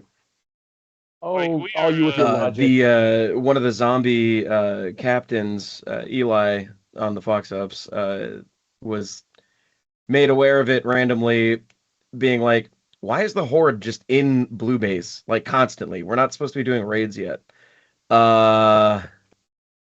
Wait a minute, hold on, and then he sprinted over and was like, "You guys need to leave. We can't be here this long. This is terrible. Stop it." But it was just so funny because I was just like, this has been going on for 20 minutes. This doesn't seem right, but also just like Xavier said, kind of seems like you're breaking rule 0 there. So I was like, I'm gonna go ask the base mod. I feel like this is a legitimate, concern, bare minimum. Like, hey, is this cool? Is this allowed? And I mentioned in the base mod just like, oh. Yeah, probably not. And starts to go walk off to see what's going on. And I guess that's when they ran up and was like, "Hey, no, we got to go. You can't be doing this." But yeah, it was just really bad. Half hour, it felt like, of just nonstop zombies. People were running low on ammo. We couldn't go scavenge because they were spawning where we were shooting them. Not a great 30 seconds or 30-minute scuffle for sure. It was certainly interesting and a little stressful, but I think fun nonetheless. At the very least, you can say you went down in one of the hardest ways possible that year if you got tagged out there. Blue Team was an interesting crew because we had Maritime, we had Dart Sweep, we had Maritime. Did I say Al? that first? Al? Yeah. The man sitting right here? I thought I started with Al, and then I brought up Maritime. Then we had Luke from Out of Darts. Then we had the other Luke from Out of Darts. Then we had Luchathor. We had Joe from Xbox Games. We had me, and then we had a whole bunch of other people who did content all on one team, basically. Casual Felon was on our team. Yes. Casual, Tony. Ray. There were so many people. I can't even list all of them. We just ended up with a lot of content creators or makers all on one team, essentially. Blue Team, the influencer team. Don't call us that. You hate that word. Hey, listen, that I don't fit that bill, so I'm good with that. You call it whatever you want. I like to spread information and merriment, not influence. I found it funny that was out of the 3 years of RAG that I went, I've ended up on Blue Team all 3 years. I've ended up 2 years in a row because I've only been twice. Yeah. I've been once, and like I said, overall, I think it was a lot of fun. Again, perspective first time there. I love the fact that with limited ammo, and again, so I obviously came down with Andrew. Dart Sweep, so we were obviously taking notes, seeing how it's done, then you can compare it to your own events. And I love the fact that limited darts means that people are willingly dart sweeping constantly, which is just genius on so many levels. It's this is so much smarter. It makes it easier too. So you can't just pay to win. You can't just buy 10 boxes of darts before you start the HVZ and just spray with your SBF the whole time. You actually have to play tactically and play a little bit smarter and be I only have so many shots right now. Yeah. Now, I remember RAG 2018, before they did the big boss fights, they just did a last stand where all the remaining humans got put up against a wall and the horde just rushed us. And The plan had been they were going to go until we all died. The problem is they ran out of time before they killed us. But by the end, ammo was a problem. Like, we were taking mags off of people that died. Like, now give me that. Go be a Zed. You're and dead. You don't need this. You don't need your mags. Literally looting And by the corpses. end, I had a sword and an empty auto strife and was just aiming it at zombies, and they just run off. Like you said, just revving the flywheeler, and they would just, I'm assuming I'm dead. Captain Xavier pointed his pistol at me. Like, Yeah, good, it's empty. You just look mean enough and you point it Well, I at mean- them, and they'll kind of flee. I mean, to be fair, most of the time, any blaster you run, you kind of just point and pull the trigger, and there's a laser that comes out at them. So Yeah, normally, yeah, and that's what had been happening. Because that was back when the FPS cap for RAG was 150. So those poor zombies have been running into a wall of people firing 150 auto at them all night. I could understand that they'd gotten a little tired of getting hit by it. They also, that was back when they still were. Do they still allow melee for humans at RAG? it was a power up more than like they actually allowed it. That's good because. But it was like a power up that you could earn Yeah. and like use the pool noodle or whatever. And Back then, humans could just have melee, which I love it when they do it, but it just shouldn't happen. yeah, Yeah, they found out pretty early on, I think after 2019, that humans with melee was just way too overpowered, at least being able to start with it. This year, they made it so that humans could buy a pool noodle at the saloon for 10 coins, which was actually really expensive. But towards the end, like, a bunch of people ended up buying them, and like they survived pretty long with it. So Pool noodle doesn't run out of ammo. yeah, you don't have to reload a blade, man. but It's not gonna jam. No. True. They gave humans like poo noodle. They gave some of them shields. Actually, gave humans a surprising amount of like upgrades as well as what the zombies got. I was pleasantly surprised. I remember last year, I don't remember what they were. I just remember some of the upgrades could also be downgrades. And so I think it was Piggy who got literally all of them. And so when he got turned, he became a super zombie or something because he had all of the downgrades when he got turned or whatever. That's a good rule. Yeah. It was fun. I don't believe there was an actual rule in place for that. I think that was just kind of like a rule of cool thing. Yeah, it was the guy with literally every upgrade just got turned. We should do something special for him. Yeah, and it was really fun to see last year. Yeah. But this year, a little different. I remember last year for ammo, even Blue Team actually had a quartermaster, so we had someone actually making sure all of our ammo rations were properly being handed out to people equally. However, not many people brought rival last year, so you ended up with this interesting situation where KT, who was running one of Vile's integrations that was into some old ball blaster that was turned into a proton pack, would just walk around and people would shovel into the back of it rival rounds as they were walking around, and they were just a walking Terminator essentially because nobody had rival. So they were just kind of reloading him as he went last year. Is very similar this year too. Like, not a lot of people had rival. We had so much rival ammo available at the shop, and like nobody was buying it because like nobody needed it. But the people who did had like tons of it. What was it? I think Diesel was constantly saying no one's going to bring full length ammo. And while not as many as we expected brought full length ammo, there were more people that did this year just because they remembered last year where everyone brought half darts. Well, also we had a lot of loner blasters that used only full length, so they were all a bunch of like stock Nerf stuff. And I think that's the interesting thing about the limited ammo as well. It encourages you to actually think beyond, oh, half darts shoot the most accurate. It becomes a question of, do I like this blaster? Do I think I'm going to be able to load this blaster consistently? What are the logistics of that? Should I bring this blaster or not? Not just only half dart, only all rival, or something along those lines. And then Mega itself is also limited, which is what you take out supers with. So I think it leads to a lot of interesting thought choices that you have to do there. I'm looking forward to Mall Madness because the humans can level up just like the zombies can level up. You do also start out with limited. Well, you don't end up. It's not limited ammo, but you can only have so much ammo loaded at a time. So you can only have. I think you start out with 25. So you can have 25 darts loaded into blasters. But you can have a dump pouch full of as much ammo as you want. But you can't load more than 25 at a time until you level up, and then you get another 25 worth, and you can level up in just ammo. You can level up. There's also armored levels ups. There's melee levels up. There's medics. There's engineers. There's a bunch of different levels for humans. There's also levels for zombies that have level trees that you can get better and better in.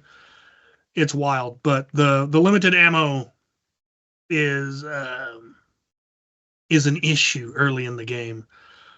Once you get high enough, you get unlimited ammo, and I did that last year and managed to actually get my proton pack into play, and made one glorious push and fired all of my rival ammo, but we made it back alive, so it was worth it. It's those missions that you don't think you're going to come back from that go successfully way more than you thought that are the most fun ones. I remember there was an emergency like information push that something Puzzle Crew needed last year. And I was like, all right, I need like we're all most likely going to die getting this thing, but this could be really handy information. I need some people to come with me. And I got like a crew of 4 other people and we're like, all right, we're all ready. Let's go.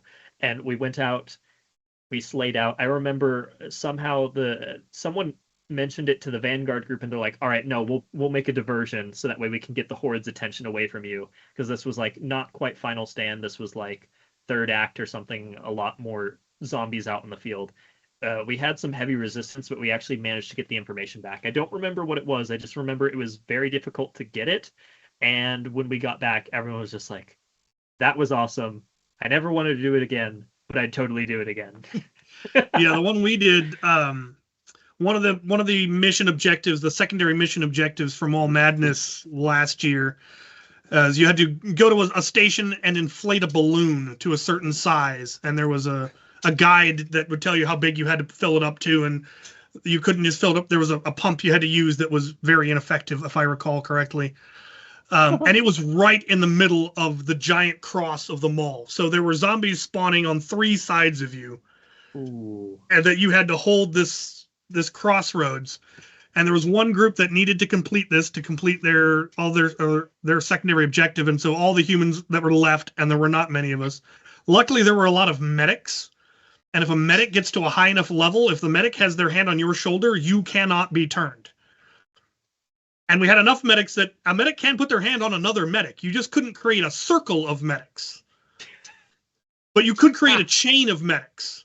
So we had the bulk of the humans back protecting the last medic, and then a chain of medics up to me with a proton pack, just hosing a hole through the horde so we could get to the center and then form a perimeter. And then as soon as we got it completed, everyone just ran and left me there to die. Luckily, I had a proton pack mounted to the side of an FDL-3, and I made it back alive. That would be exhilarating. It kind of reminds course me you of did. mechanically similar to a conga line zombie that we had this year. And basically how it would start is the more people that were riding the conga line, you could only tag them from the back to the front, essentially. Yeah. And especially when you we got practiced the that like here at one of our tower events to shields and test everything mixed in, it was very, very fun. Yeah. Because I think I was a noodle zombie. We had another noodle zombie. There was one tower, and then there was one small shield. And so we just kind of built these 2 shields next to the back guy. I was kind of like a lancer next to the back of the conga line, and there was another lancer, and we were just charging forward, kind of. Nice. Or you'd get weird shield walls getting made with pool noodle zombies in between. By the way, tagged I out remember obviously now. by Field of Mass, but it was neat. By the way, I remembered it was Anthony, Dr. Flux, and Luke Goodman. It was Luke and Anthony were tagged out at the same time. Oh, that's right. Okay. That's right. And because at that point, Flux, because he was captain of blue team, so even he couldn't be turned or like killed off. So he just went back and respawned. It was not until Act 3. So he's like, sorry, guys. Yeah, thanks, Flux. Oh, sucks Anyway, for sorry. you. Anyway. Yeah, exactly. That's who it was. Oh, man, yeah. Oh, it's funny that. So the one thing was, as a zombie, if you had a net and you had to catch darts, and at first it was like I don't know how many darts you had to catch to upgrade to a shield, but it was almost impossible just to get one. So at one point they gave me a net, and I had about 15, 20 minutes, and I'm like, I usually have better hand-eye coordination, but this is not happening. So then all of a sudden, Andrew Darsby finally got turned. So he grabbed the net. All right, let's go. Andrew had the net for maybe 75 seconds, and all of a sudden he's got a dart in it. Why? Andrew just walks up and goes, "Come on, man, shoot the net, shoot the net, shoot the net, shoot the net, shoot the net, shoot the net, shoot the net, shoot the net." And sure enough, someone shot the net. Shoot his net too. He goes, "All right, let's go get shields." What the hell, man? I've been wasting my time for 25 minutes. Mock them and Yeah, give them a target. you just gotta annoy them. The trick is to tell them, I bet you can't hit the net. I tried, and then but Andrew just started yelling at him persistently. I'm going, okay. Andrew just kind of has the energy to goad people into doing that. They're kind of like the hype men there. They're very good at spreading that kind of feeling of, I want to go do that thing. Yes. Or they'll just did kind you of... at least, did you put the net in front of your face? Yes. Okay, good. At least you tried. Reminds me and of I confident, when then we got shields. like a couple years ago when Tarek was like very doubtful that zombies would be able to get humans to dance with them to get an upgrade, and like he was like, "There's no way that like you're gonna be out in the middle of a firefight and like somebody's gonna just stop doing what they're doing to dance with a zombie." And Jose was just like, Luchathor was just like, "Oh, I got this." Leaves. 30 seconds later, comes back and he's like, "Yeah, I got these people to dance with me. Here's proof." And they're like, "How? How did you do that?" And he's like, "I just started dancing at them and then I started twerking." Like, did they not watch Guardians of the Jose Galaxy? thing. It's a dance, man. Yeah, exactly. Yeah. I think there was one HVZ I was at. I can't remember. I think there was like a group of people that had challenge cards that they had challenged you to go do that. I think I got challenged to go do that one time. I think I saw someone else go do it as well. They actually got someone to dance. I didn't. Something along those lines. So it's been done before and it does work. You'd be surprised. Yeah. West versus Zombies was nothing but silly quests like that. That's how the entire game was built, is both players or humans and zombies were being given random quests. Go get a selfie with a human. It's worth double if you're not stunned. Or, you know, the humans, go get a selfie with a zombie. It's worth double if they're not stunned. Dance-offs with zombies, collecting darts as zombies, you know, little stuff like that. It made for a lot of fun. I know there was a challenge somewhere that was like touch the boomer pole while it's active and survive or whatever. Damn. Yeah.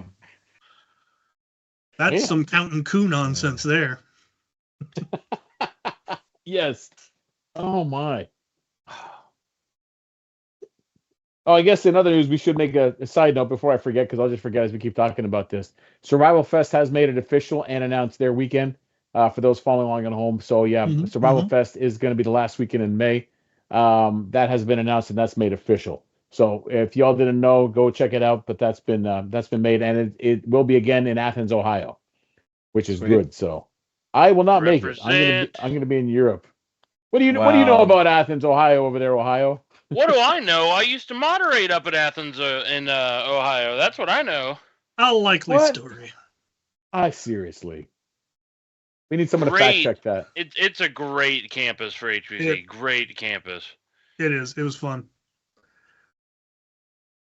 But the good news is that will be happening again this year. If you went last time and you want to try it again, especially if you did poorly and you want to redo, you can. Or if you've never been there, it is definitely worth it. I went. Yeah, it was great. It was fun. I love the fact that it is still an active HVZ during lunch, and we witnessed that too while we were eating.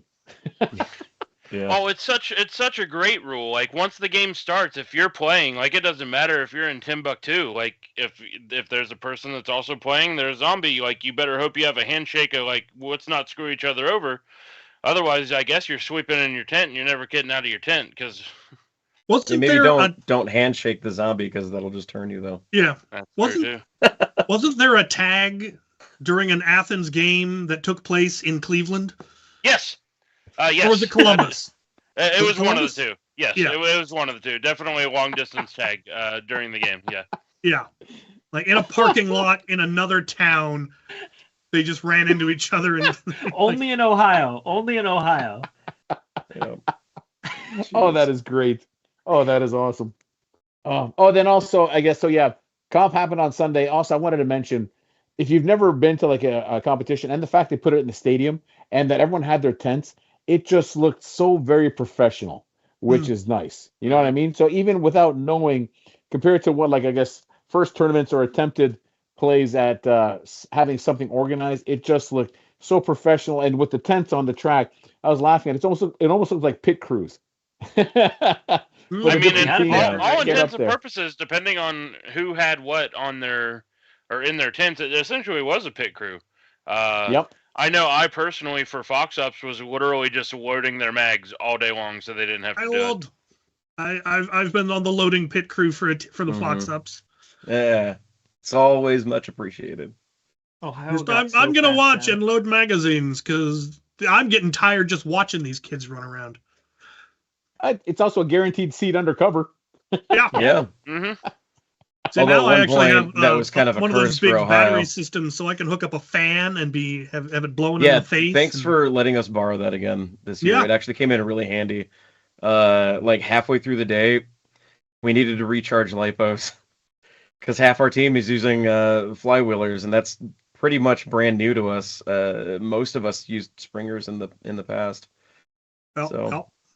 Super handy. It's got USB ports on it and everything. Yeah, that's I great. remember I charged my phone last year because it died on that thing. Very Yeah. handy. It was also donuts this year.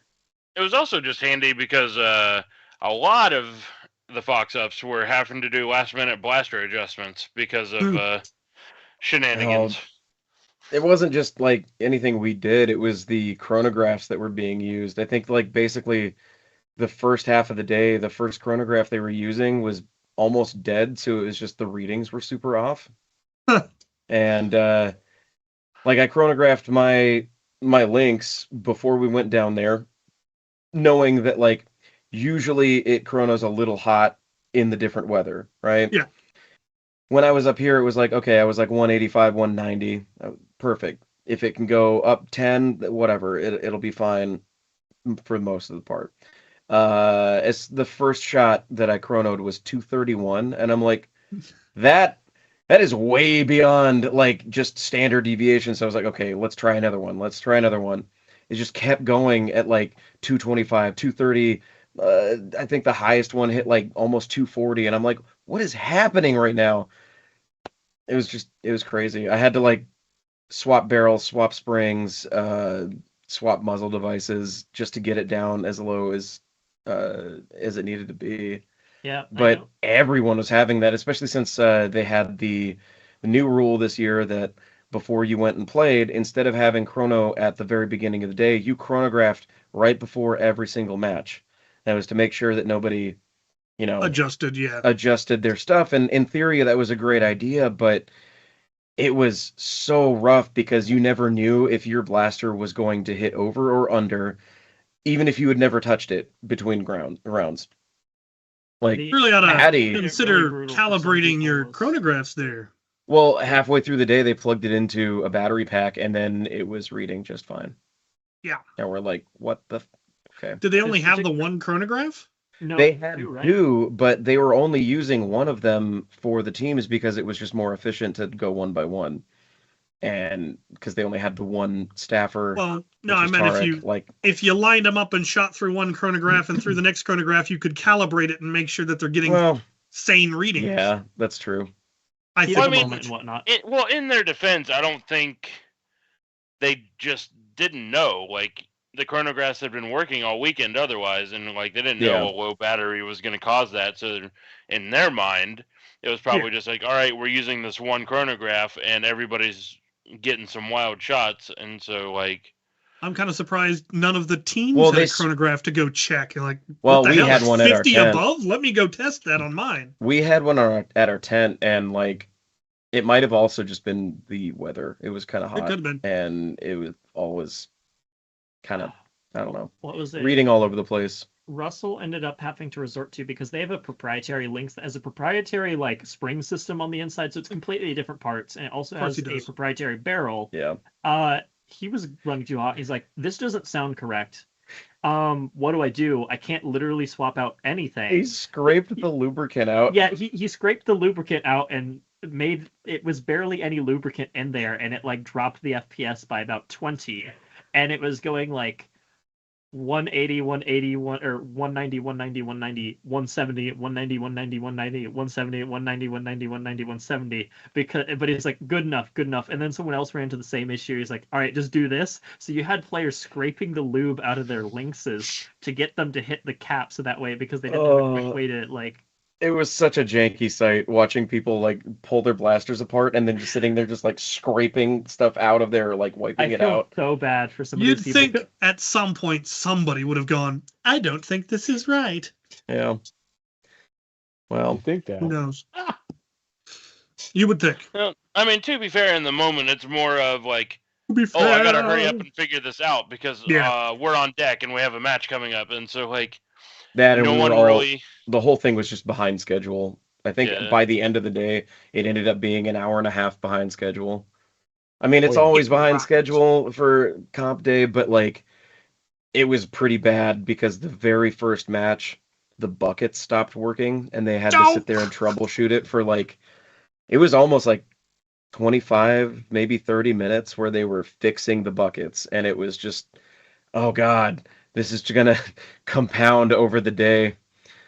Those definitely do look like Skittles. They look like Skittles. I want one. You can't tell me otherwise. You will be able to buy them from Out of Darts in 6 different colors. The purple ones do not have purple heads because the variety pack that the balls came in had white instead of purple, and the foam pack had purple foam instead of white foam. So Come it's to grips mystery with this. flavor. Exactly. It's mystery flavor. It still looks like a Skittle. It's just, Oh yeah. You ought to name them all what flavor they are. there Oh you yeah, go. for the product listing. Yeah, This is sour lime, apple. and I will die on that hill. All right. What do you all mean right. you don't like green apple? Lime, lemon. On that hill. Someone's gonna die on that hill. I went to a Nerf event and I had to taste the rainbow. What do you mean? I took a rocket to the face. Oh yeah. Get rocketed by the rainbow pump. Taste the rainbow. Can I make that into a shirt, Chelo? What? Can I make rockets with your rockets as a design into a shirt? Yes. Taste the rainbow. God, With yeah. Taste the rainbow.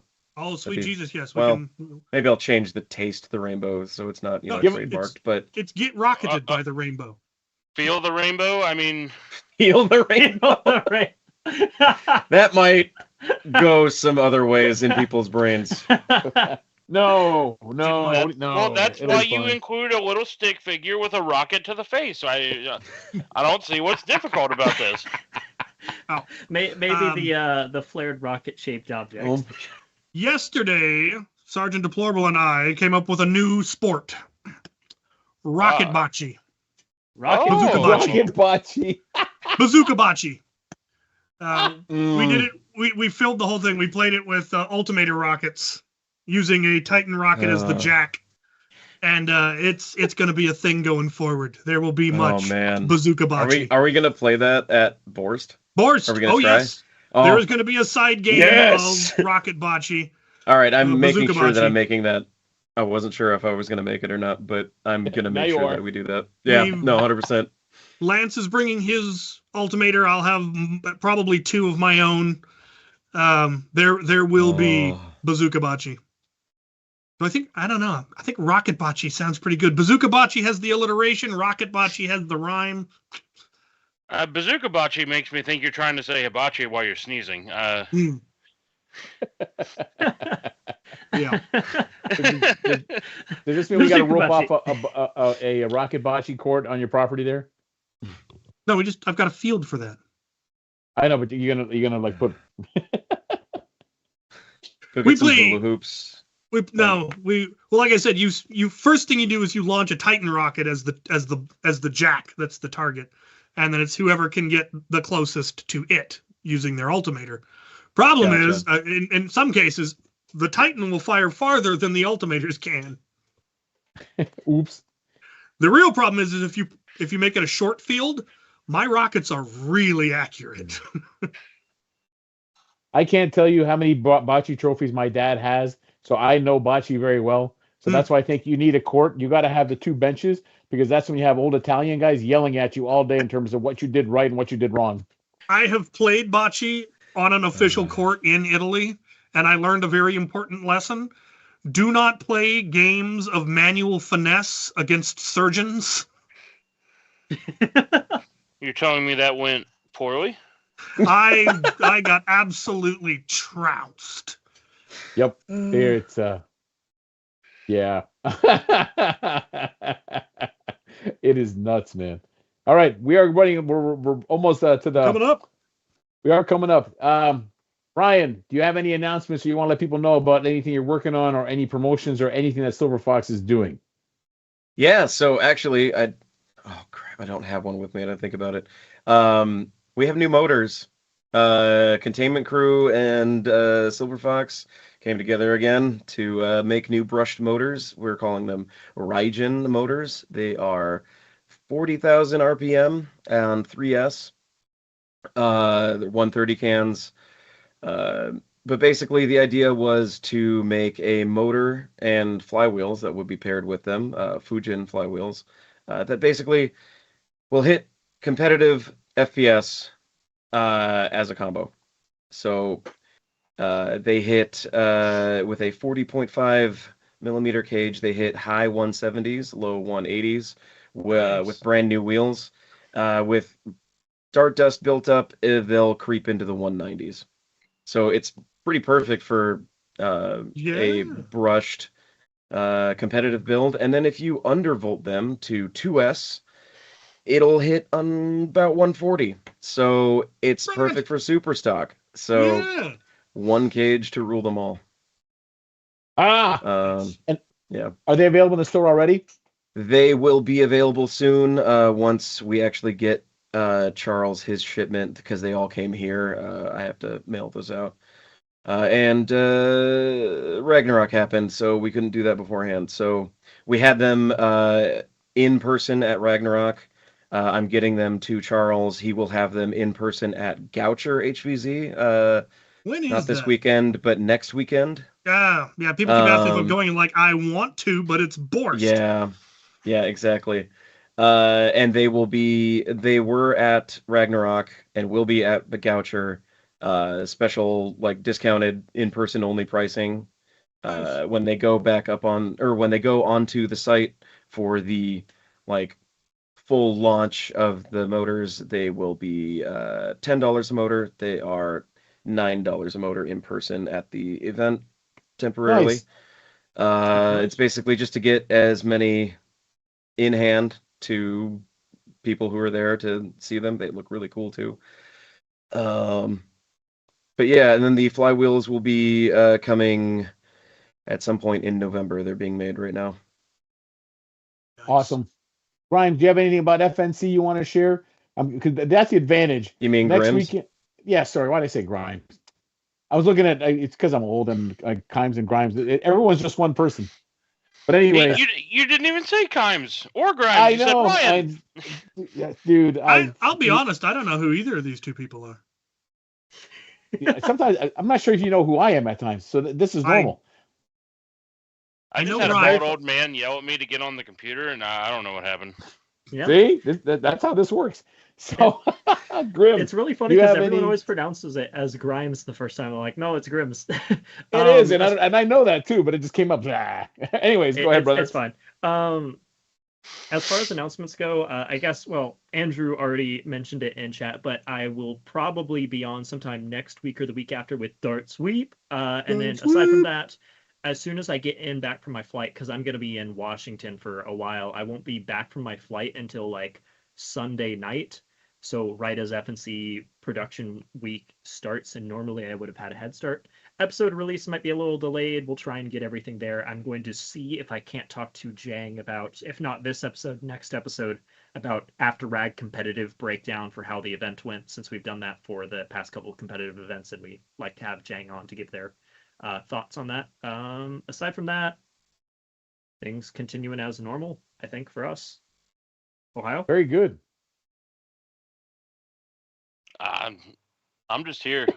I wanted to see what you I also want everybody who's like watching to realize how last minute all of this was.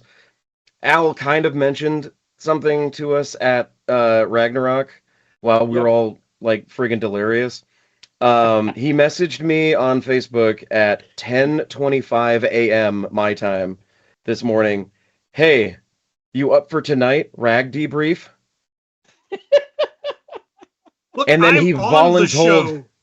And then he voluntold Grimm's in Ohio. He's like, "You're all in the same house. Put them on." I'm like, "Okay, I guess." Like, I guess we're doing this.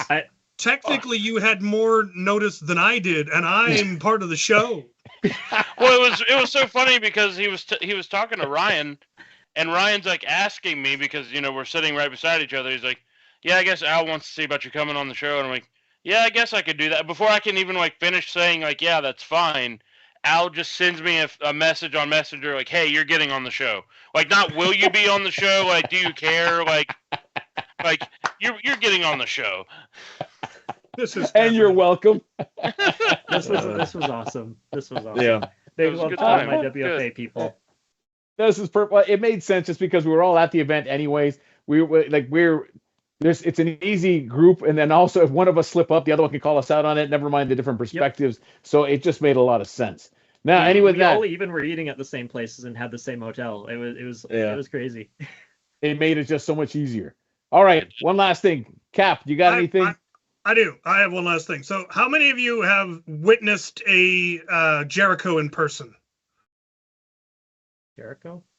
The Jericho. That's the thing. No, yeah, I know what it is. I was just like, have I? No, I don't believe so. Right. Have any of you seen them load it with anything that wasn't buckshot? No. Yes, once. What? No. I think it was just a half. Mega XL. That doesn't count. That is an insufficient amount of bazooka for something that is clearly bazooka shaped. So, for your consideration, I love it. I love it. That's so good. That's awesome. the full video will be out on Friday. This is the sneak peek for those of you that came to the show. Amazing. That is I'm gonna have awesome. to talk to PKI and get one of those for myself. Although this one will fire demolisher rockets. Ooh. Ooh, Oh, that is awesome. Okay, that's tight. This Oh, one could technically all right. fire any of Ayer's attachments because both of these can. Nuts. All I right. just put half-inch PVC thread on the end of a rocket. Oh yeah. Nice. Of course you did. At 40 Love it. psi, that will fire one of those rockets 100 feet. That's ridiculous. At 110 psi, it'll do almost 150 feet. Jeez. But here's the cool thing. My rockets will withstand 110 psi. So they're quality. Oh, that market. Man. You build quality things. No, come on. That's a given, man. So that's, yeah. I'm going to have a whole science episode about trying to push one of these to their limit. Fantastic. That's awesome. How All right. much Also, PSI does it take to dehead a custom rocket? Yeah, here's the problem. That thing only goes to 110 psi, and I've given away the game. no. So again, this coming weekend is Mall Madness. One Captain Xavier will be there, so be sure to stop by, say hi, and get out of the man's way. Other than that, I will step on you. he will. Next He stepped Wednesday, on me. Sure, It's okay. not joking. See, yeah, I still got the footprint. I now tattooed it on my ass just so I can remember. But anyways, we have Foam Zone next Wednesday with one Grims, which will be on it. Not Grimes. Grims will be on it with one Andrew, aka Dart Sweep. Guard sweep. We will be back in 2 weeks, and we do have two potential people. One, both also might be at RAG. We'll see whose schedule pans out first. I'll let you know. It might be Casual Felon, and it might be someone else. But anyways, in the meantime, if you haven't, don't forget to subscribe, hit the like button, share, and also, as Andrew, we keep on saying, we now have a new trajectory on the website. Someone is working on it. Woo! So we are getting somewhere. With that said, ladies and gentlemen, thanks for tuning in. Thanks for being you. Thank you guys for being on. Thank you, Ragnarok Oktoberfest. Go out to events if you can. But in the meantime, do me a favor, man. Get off my lawn. Get off my lawn. Thanks for having us. Yeah, this was